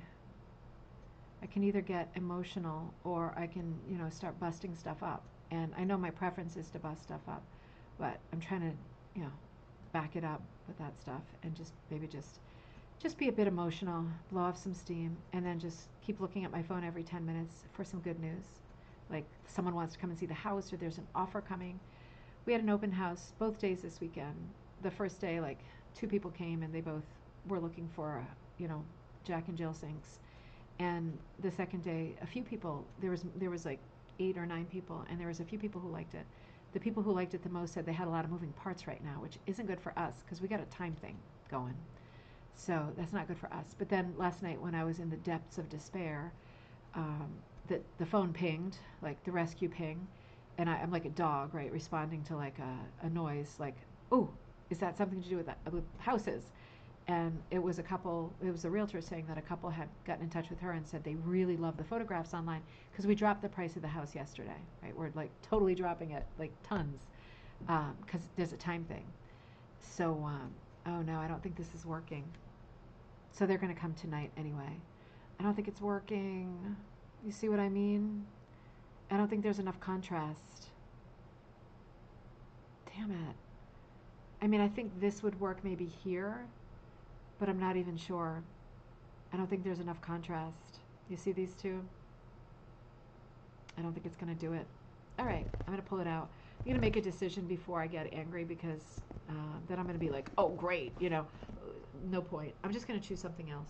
And I'll choose it. I'm going to start hooking it, and then I'm going to take my break, and I'm going to log off. So that didn't work. What about that green? Didn't we see a green when we first... Here's a green. Let's try this. Maybe this green. That's very different. Let's try the green. And no, I don't think there's enough contrast. Maybe I should put the pink there. Should we do that? Let's do that. Let's do that. So I've got these big pieces. I don't know if you remember on an episode ages ago, I did a video where I was fooling around with this product. It was probably a Singer product, or maybe it was one of the quilting brands. But I was using a quilt cutter, right, for quilting to cut wool. And I went through, the box came with like 2 blades. I went through both blades in like 5 minutes because it's not meant to cut wool. It's meant to cut really thin fabric. So the smallest cut that you could get with that machine is this, which obviously is enormous. So I'm just cutting them in half with my scissors, because I'd like to use this pink. And I can see I'm getting into trouble at the end because it's getting really thin, so I want to be careful about that.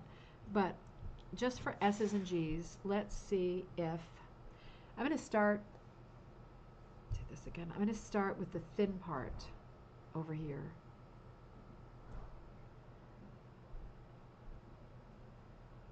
Kids are slamming doors up there. It's like a episode of the Brady Bunch, right? They're just like slamming stuff. It's like, what's going on? All right, let's come down here. I'm going to do, because I know I haven't got an even strip, I'm going to come down the side here. Do you do the thing when you're hooking where if you have like a tiny piece or a tiny tail, you do the crochet trick where you incorporate it into the next loop? Oh, that's, my crochet hands do that without me giving even mental permission to do that, because it doesn't matter.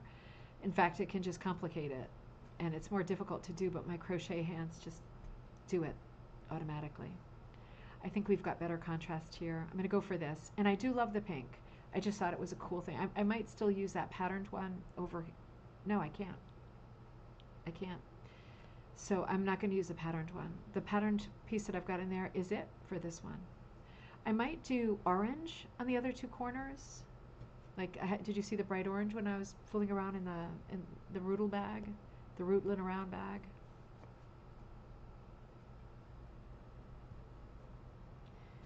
Let me see, now that I did something stupid though, because now I'm coming to the edge, and this is where the thing gets thicker. Let me see if I can make this work. I think I can make it work. I might have to do a tail. Let's see. I'm going to leave it like that. Looks weird, but see if it works in the end. I don't like it. It's too thick there. I'm going to do this, which I said I wasn't going to do. Make good decisions as you go, right? Make smart decisions for what your problem is at that moment. That's better. I'm good with that. Now, this is still really thick, so I'm being thoughtful about that too. I'm going to come down the side here. I don't want to go far out. It is a thick piece. It's gonna allow me to hook this corner fast, but it can cause some problems in the small areas because this is a tiny piece, right? Like 3.5 by 3.5 kind of a thing, or even 3.25 by 3.25. So the built-in problem is that, oh, I'm about to run out. Let me see if I can make it. Built-in problem is that when you're working small, you got different problems. Oh, I have to call the place in the Berkshires today about Halloween party. I have to do that. I'll do that when I get off. I'm going to eat lunch and then I'll do that. I want to see if we can work something out. I was talking to the Ventford Hall, which I was so wanting to do. We just can't do that. It's like $2,000 for the rental, and that doesn't even include the food. I would have to either charge so much for tickets or lose so much money again, like last year. And I wanted to last year because I wanted to have that book party, and of course the book didn't come in time. But in my mind, it was such a big deal to me, my first book party, you know, and it all I wouldn't say it fell apart because it was super fun, and so many friends came, and I ended up having perfect time. Would have been more perfect if the book was at the book party, but I didn't mind because I wanted it at the Red Lion, and I set aside money for it, and I wanted to do that. I wanted to do that with you, and everyone who came. I wanted it the way that it was, but this time I can't lose money again this year, particularly with moving. So I'm thinking that Ventford Hall is not going to work, which is a bummer because I know they would like it to work, but they are also being a little bit silly with the pricing. So, you know, because again, it doesn't include food. It's like, seriously? But, you know, I said to them, I want to have this event every year. So it would be good if we could, and I didn't say for you, but I did say it would be good if we could come to an agreement so that I know this is my go-to every year and I don't have to reinvent the wheel every time. And they really want to make it work, but they're like, well, what is your budget? And I don't like that game. It's like, I'm telling you, you know, this is a small event. I have to get food on my own. People are coming from distances. There's going to be a travel expense for everyone who shows up. I don't have a big budget for this, right? This is a few hours of a day. We're not talking about some glitzy murder mystery thing with food included and a cast of actors, which is something they often do there. We're just going to sit in the room, right? We're just using your room to sit, and we might do it every year if it works out. So they really want to make it work, but I don't like being the purchaser and the purchasee at the same time. I would appreciate it if they would just tell me how much what is the best actual price that they can do without pulling my chain, and and let me just be the person who buys, not the person who also gives a price and buys. I don't like it when people do that at antique stuff either. It's like, you're selling it, I'm buying it. You tell me how much it costs. If I don't like it, I'll tell you, and we're not going to make a deal. But yeah, I'm not the person who's pricing this stuff. So it's been a little bit hard, but I do have a good conversation open with Lenox Community Center, which is also housed in a beautiful old building and has a lot of charm too. So while Venford Fall is like a Gilded Age, like Edith Wharton era house, and it just looks really, really cool. And I would love that for us. I think the community center, for what we need, which is to sit down and hook and visit with each other and have a nice big space, I think the community center might be better because it's like half the price. I don't want to ask a lot for tickets. I might do a raffle or something, and I want to have vendors again. It was really expensive putting the swag bag together too. If you remember, I had the I like the way that came out, so I'm going to try the orange there. I like the way that the bats came out. Remember, I had the bat shaped thing 3D printed, and it was like a yarn holder. And Shannon and her daughter and me put together like hundreds of these yarn things on these bats. And then I had, so they were like yarn samplers of Halloween colors. So fun. And then I had the, let's see if I have enough orange, because it has to go for the other side too, right? Although I could do 4 different colors around the border. I mean, I could. If this is solid in the center, I could do 4 different colors on the border. I'm not completely against that. I had the enamel needle nannies printed too, remember? That was really fun. I thought I had one of those on this table. One of them is somewhere. That was really fun too, but that was expensive. And and then I did a little pattern. It was like a little pig with a little autumn colored little saddle rug on his back, pulling like a cart with pumpkins and stuff. That was on monk's cloth. So yeah, there was a lot to it. I'll say there was a lot to it. And yeah, I'm going to have to think about what I can include, but it's going to depend on how much the thing costs, right? What I can include, because I love making, Shannon came, and we had so much fun with Shannon and her daughter making stuff together. It really was. Shannon stayed over for a couple of nights, and it was so much fun. I hope we can do that again, and I hope we can do some nice grab bags again, but I have to get a good price for the venue. So many moving parts, and of course, in the meantime, same conversation with Tigger. Got to get the best price. Gotta fight for the best price. And I'm a crafter. This is not what I do. Having these kinds of conversations is not what I do. Luckily, I can do it, right? I can do it. It's out of my comfort zone, but I can do it, and I have been doing it. And it makes me tired, right? Just being like playing that hard-nosed whatever just makes me tired. But we got to get there in the end with our prices so that we get a good deal for our Halloween party. We get a good deal for Tigger. Ooh, it seems like that's not lining up. I guess I'm having some shreddy teddies, and I wasn't in exactly the grooves. It was not working in a straight line. Yeah, you know what? I think I like it with these 2 different side. I like the orange and the pink, I think I like it. Remember, I'm going to block it later. So once I block it, it's going to lay nicer. And I'm going to do the edges perfect. Maybe I'll do a video with the edges when I finish with that. That won't be today, because we're going to have to get out of the house later when the people come to see it. But they did seem to really love the look of the house, so that's a good start. They know it's a house that has a vintage look, right? And I don't mean like we've trashed it. I just mean I'm going to leave that on the corner as well too, in case I need to cut it. I mean, it's a 1920 house, right? And it has a look. And if the people like that look, feels like it's a good start. Although I don't want to get excited because we've been disappointed so many times. But we are going to have to go out, and I have to clean all the house and everything again before, because of course we haven't had a showing since Sunday, and the buddy was over yesterday, and they were kicking up all kinds of mayhem. It wasn't just noise, they were kicking up all kinds of mayhem, and everything looks trash to me. So this is one of the things about selling a house, isn't it? Is keeping it looking good. Because I know we looked at plenty of houses where the people obviously did not want to sell the house, and it was like going into like Satan's personal like workshop. It just trashed and gross and smelly and horrible, you know. Hey, hey. This is the same color, but it's a little bit of a thinner piece. Hey, Mom. Hey, Teddy Beans. Are you getting food? Huh? Are you getting food? Yeah, no. Okay, I good. ate. Yep, that's what I thought.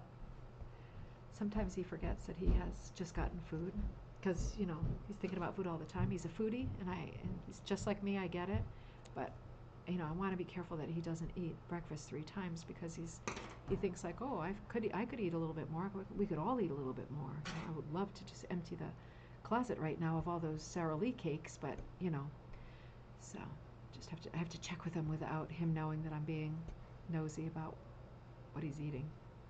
I don't want to get a talking to about, you know, diabetes and whatever. He is a tall guy. He's definitely a tall guy. He'll put it all somewhere, but I'm going to see if this works because I don't have this exact color. Incidentally, if you can see this color well, this color is fluorescent orange. This is straight out of the bottle. It's a Dharma color, fluorescent orange. The other oranges I have are a little bit different. So I might get myself into trouble here because I just picked all of the oranges and hoped. With the pinks too, you can see there's some variety in the pinks. But I think there's more variety with the oranges. So I hope that it's going to work out. And if not, I'm just going to pull it out and go have lunch. So we'll see. But it would be nice if it worked.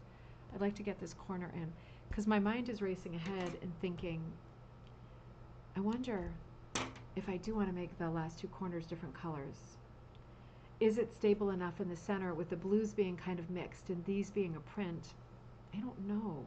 I've only got a little bit of this left and I do want to use it, but I think I'm going to use the closest like color to see how far I can get.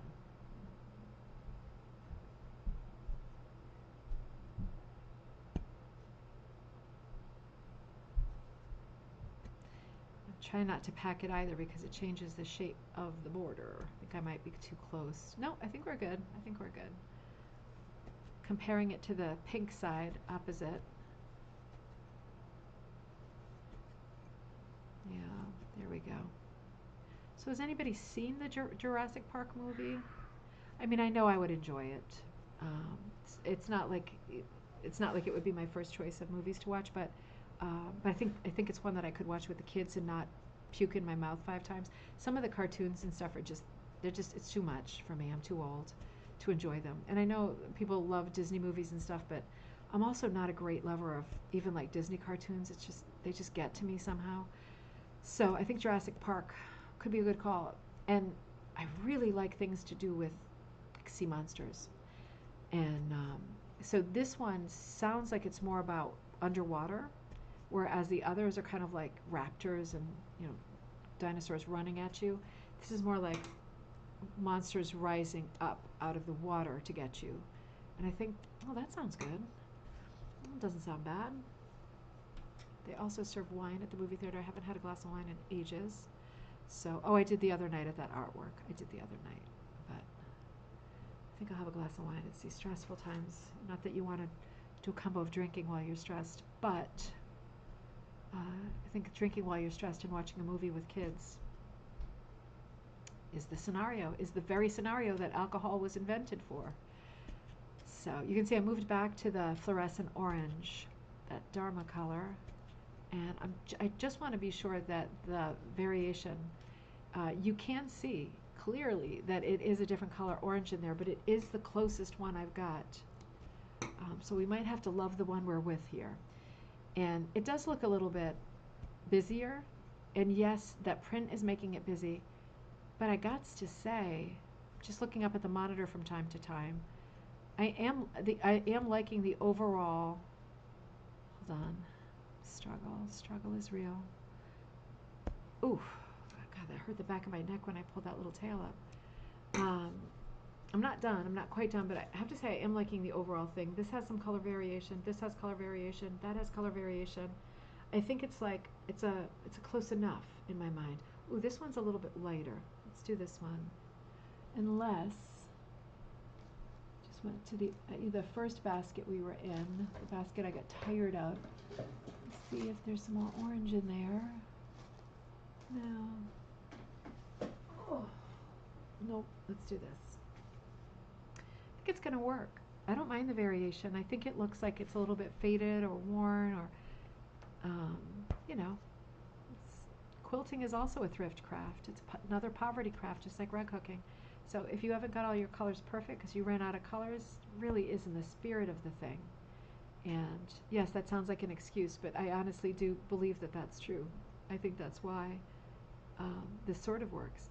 Wondering if I can get one tail in here. This is for some reason a really thick strip. I hate thick strips because when you cut them, sometimes you see a little bit of white on the top, and I'm not into that, but I'm going to keep going. Just want to get the tail to stay down. There we go. Let's see. What do you think for that last corner? I think I want to do 4 different corners. I do. I think I want to. Oh, maybe I can keep that, and let me see if I can flip here. Yeah, one more. Do we have one more? I think one more. Yeah, this is me packing. It's definitely me packing. Let me see if I can. Sorry, I have to do it though. I know that I'm packing and I can't stop. There we go. I think let's, no, one more here. Okay, now I'm being ridiculous. Yes, I am. Let's put it here and leave it at that. There we go. There we go. All right, too high. There. All right, I'm okay with that. I kind of like that. I'm good with that. I think I could put orange on the other side, but I'm so wondering. You know, I've got this really bright turquoise, but it might be too close. See, it would have to go here, the bright turquoise, because it's too close to that, and I don't know. It might be too many blues. What do you think? I've also got this nice kind of rose red wine color. It's not maroon, it's a nice red wine. That could go, I could go over there. Kind of like that. I kind of like that. I'm going to give it a shot. You know, I do have more than one turquoise, but I don't think I'm going to do that because, hang on, I also have this dark blue. Ooh, you know what? I think I'm going to go for this dark blue. Right, just to be careful. You know what I could do? I could do the dark blue on top of the turquoise over here and then the red here. I think I'm going to do that weirdly because I think the dark blue has too much in common with this one. So I don't think I want them touching. Let's do that. Let's just do a little bit of these last 2 corners and then I really need to eat. The main thing I'm struggling with is having my frame on the table because the way I'm holding my head is uncomfortable. That's my main grievance at this moment. Because I could sit and do this all day. In fact, I probably will move over to the other room, put that Good Ship Murder show on, and finish this stuff. Because it does have to get done, and I don't want to stress Judy out by getting my content to her early, late. I mean, I want to get it to her early. Is this gonna work? I hope I have more of these as well.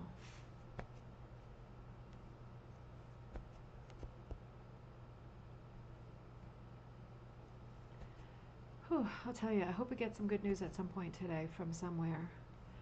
It is awful to be in suspense and to be stressed for kind of a long period of time. And then, like I was saying earlier, that roller coaster thing is just not for me. Just not for me. It's got me way off kilter. All right. And I have to be normal. Where are you? I have to be normal because Rebecca's coming and we have to do our Tigger stuff. And then I have my service this weekend. I have to be normal. Got to get it together. You know what? This isn't allowing me to twist it, so I might have to cut it underneath. Try one more time. Might be too far over. Oh, I see. That might not be far enough out. I'm going to do one more. And you know on these corners, right, if I overshoot the corner, you know I'm going to trim that into a tail. But I just want to put it there so that I can decide later. And I'm on the edge, so I'm not going to do another tail.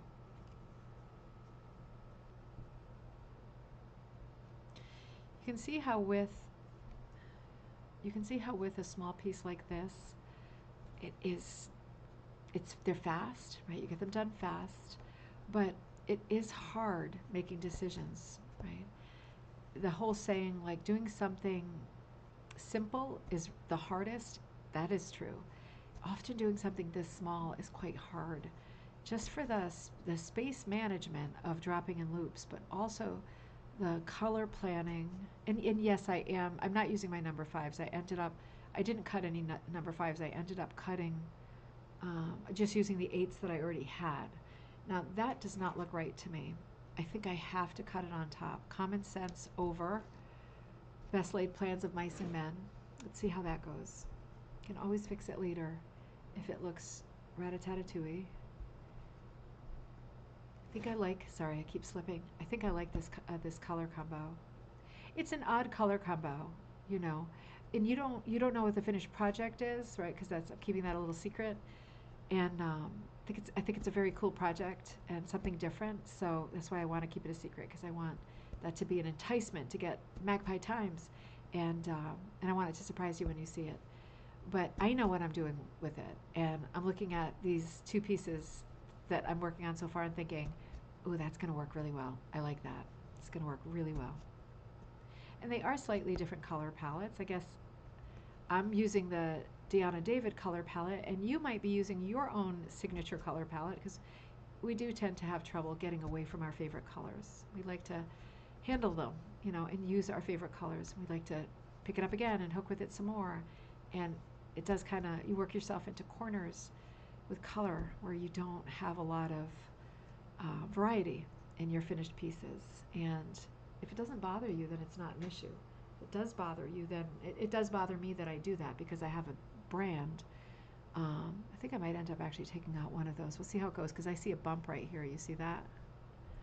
Kind of bumps out here. I might have to just loosen that up. We'll see. It's hard to say how far it's going to go with blocking too. I think I'm going to finish some and block them before I cut them, because if when I block them I can see that they're still wobbly, too wobbly for what I mean to do, then I might want to adjust them, and I'm going to need to put them on the frame for that. So I think I'm going to block them as my next step and then cut them and sew the edges down. And I will do a video of all of that so we can see how I've done that. I'm hooking high all of the sudden. Am I high? No, I'm definitely not high, but I'm hooking high. Get this. All right, yep. I was like, I had one too many in the mix there. And I'm going to try to angle this one in the side so that we keep that nice shape. There we go. I'm going to cut it underneath because that's, at this moment, perfect. There we go. And a little more over here. This is a really wide strip. This is at least an 8. I don't know why I would do this for this tiny area, but I guess I like the color. Could have cut it in half, right? I could have easily cut it in half. It didn't occur to me. But making it work. Just have to be a bit strategic and creative in the way that you twist these pieces, and choose how to lay them down as you set them, as you hook them.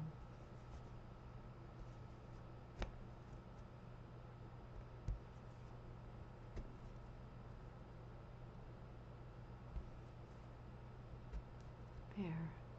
Maybe one more here. There. Oh, look, we're almost at the corner. It got high again. That's weird. Remember that rule that I'm doing rule sort of sarcastically, but it is a go-to, and it's not a bad rule. The idea that you should hook as high as the piece is wide, right? That doesn't work when you're hooking with alternate materials or yarn. It only works when you're hooking with strips, and wool strips, right? Wouldn't work if you're hooking with, for example, a t-shirt, right? Because it hooks differently. But it is generally a good saying, and it's something to think about. And yeah, I'm not one for rules, as you know, but I realized that because the piece is wide, I kind of have that built in at this point, and I am hooking it a little bit higher, and I don't want to. This color strip is a little bit wider than the other ones that we saw.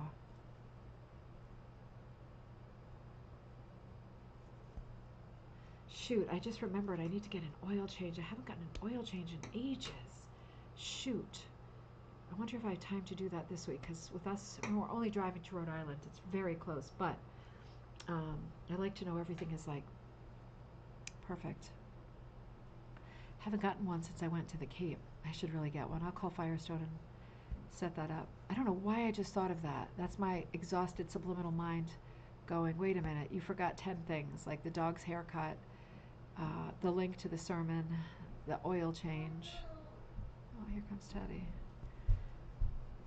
He's blowing his horn from up there. All right, maybe one more here. And I'm going to choose what, I'm going to just confirm that that's the right color for the corner, and then I have to go eat. I might have to lay down for a minute too. There we go. Oh, one more? Yeah, one more. You know, with all these weird angles, that's why I can always pull them out, but I just want to make sure it's full enough. There we go. Sorry, slipped away again. Slip sliding. I like it. Do you like it? I like that. I think that's good. I really like this color combo. What color did I say for the last color? Oh, dang it. Was it green? Oh, it was a turquoise, wasn't it? No, it was the dark. It was the dark. Oh, I lost those pieces, though. Shoot, it was that. Here they are. It was this dark color. And you know, I'm remembering that this dark color is really soft, and it hooks easy. I like that. Let me come around this way. Because. I want to be sure I'm in the right. I have to keep up with this line there. Yeah, I left a tail there. Ah, this one is a dream to hook. I don't know why. It's 100% wool. It's so soft and airy. It's like the chocolate mousse of the wools. It's really so soft and mushy. I like it. I like this color. We know that color is going to repeat here. I really like this color. I like all 4 of these choices. They're all weird colors. Right? None of them are normal colors. They're all weird. And I think they're working really well together. I was a little bit worried we wouldn't be able to support the weird print on the inner 2 diamonds, but I think we can. There was a time that I didn't say, but I was thinking I might have to pull that out after all. But no, I think we're good. I'm really feeling at peace with this. I think that's going to be great. So after I eat lunch, I only have like this little bit to do, this one, and fill in the rest of this. And I think that's going to be fab. So in this episode, we hooked rail fence and broken dishes, and we did it our way. And yeah, I'll see how far I get. I don't know if I have it in me to hook those other 2 tonight, but guess we'll find out. Whew, guess we'll find out later. That was a bit of a marathon. I really didn't think we'd do that. I was thinking, what can I do for the show that is really quick? But it didn't matter. I mean, I was doing it anyway, so we might as well sit and do it together, right? Because gives me some company. Oh, thanks, Catherine. Oh, thank you, Melissa. Yeah, getting there in the end, right? So let me back up a little bit. But yeah, I think we did good. I think we did good today. And I'm going to finish these after I fill up my gas tank and my mouth. But yeah, not bad, right? Those are 2 little cutie patooties. It's making me wonder, should I do more? Maybe I'll do one more. I don't know. Maybe I'll do them both. I'll see how it goes. I'll see if we get any good news. That might kind of affect like my energy level, right? If somebody calls and it's like they're going to put an offer in your house, I'll like overturn this table with the projects on it and go running through the streets of the neighborhood. But in any case, remember, I won't be with you on Friday because I'll be with Rebecca. She'll be here, and we're going to be in Newport. So we'll try to do a show together on Saturday night. That's my plan, and that's my hope and my plan. And if you are a Tigger member, you're going to see some content from Newport that we will record on Friday. I guess it depends on if we also put it online or if we have to edit it. Depends on what we say. but we will be doing some videos and stuff for Tigger in Newport. And so I won't be doing the Friday night show, but my hope is that we are doing the Saturday show. And then don't forget about the link to the Sunday sermon, Rags to Rainbows. So I'm gonna put that up right now before I go eat, because I know I'm gonna forget. So I hope to see you in one or more of those places I just named. Next week we should be back to normal. Yeah, we should be back to normal. I'm just checking my calendar. Yeah. Oh my God, can you believe it? Oh my God. Okay, so, oh my God. Yeah, so next week, okay, so this week, you know what's happening this week. I'm doing all the interviews tomorrow. Jocelyn has a doctor's appointment Wednesday. Rebecca comes Thursday. Friday we're in Newport. Saturday I'm with Rebecca. We're recording videos. Sunday is the sermon. And then next week is open. Monday, Tuesday, Wednesday, Thursday. I'll run a show on Friday, but then I immediately go to Cape Cod that Saturday, the 26th. I thought there was one more week in there. There's not. Okay. So we'll make it work, right? We'll make it work. All right. Hey, I will see you sometime this weekend for sure. And I will, in the meantime, send Rebecca your regards.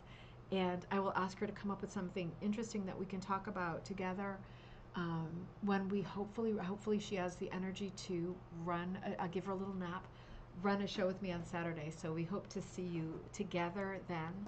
And in the meantime, have a great day, everybody. Thanks for spending some time together. We got a little bit done. I hope that you did too. And I will be back to you very, very soon. I will talk to you soon. I'm going to put that link up right now.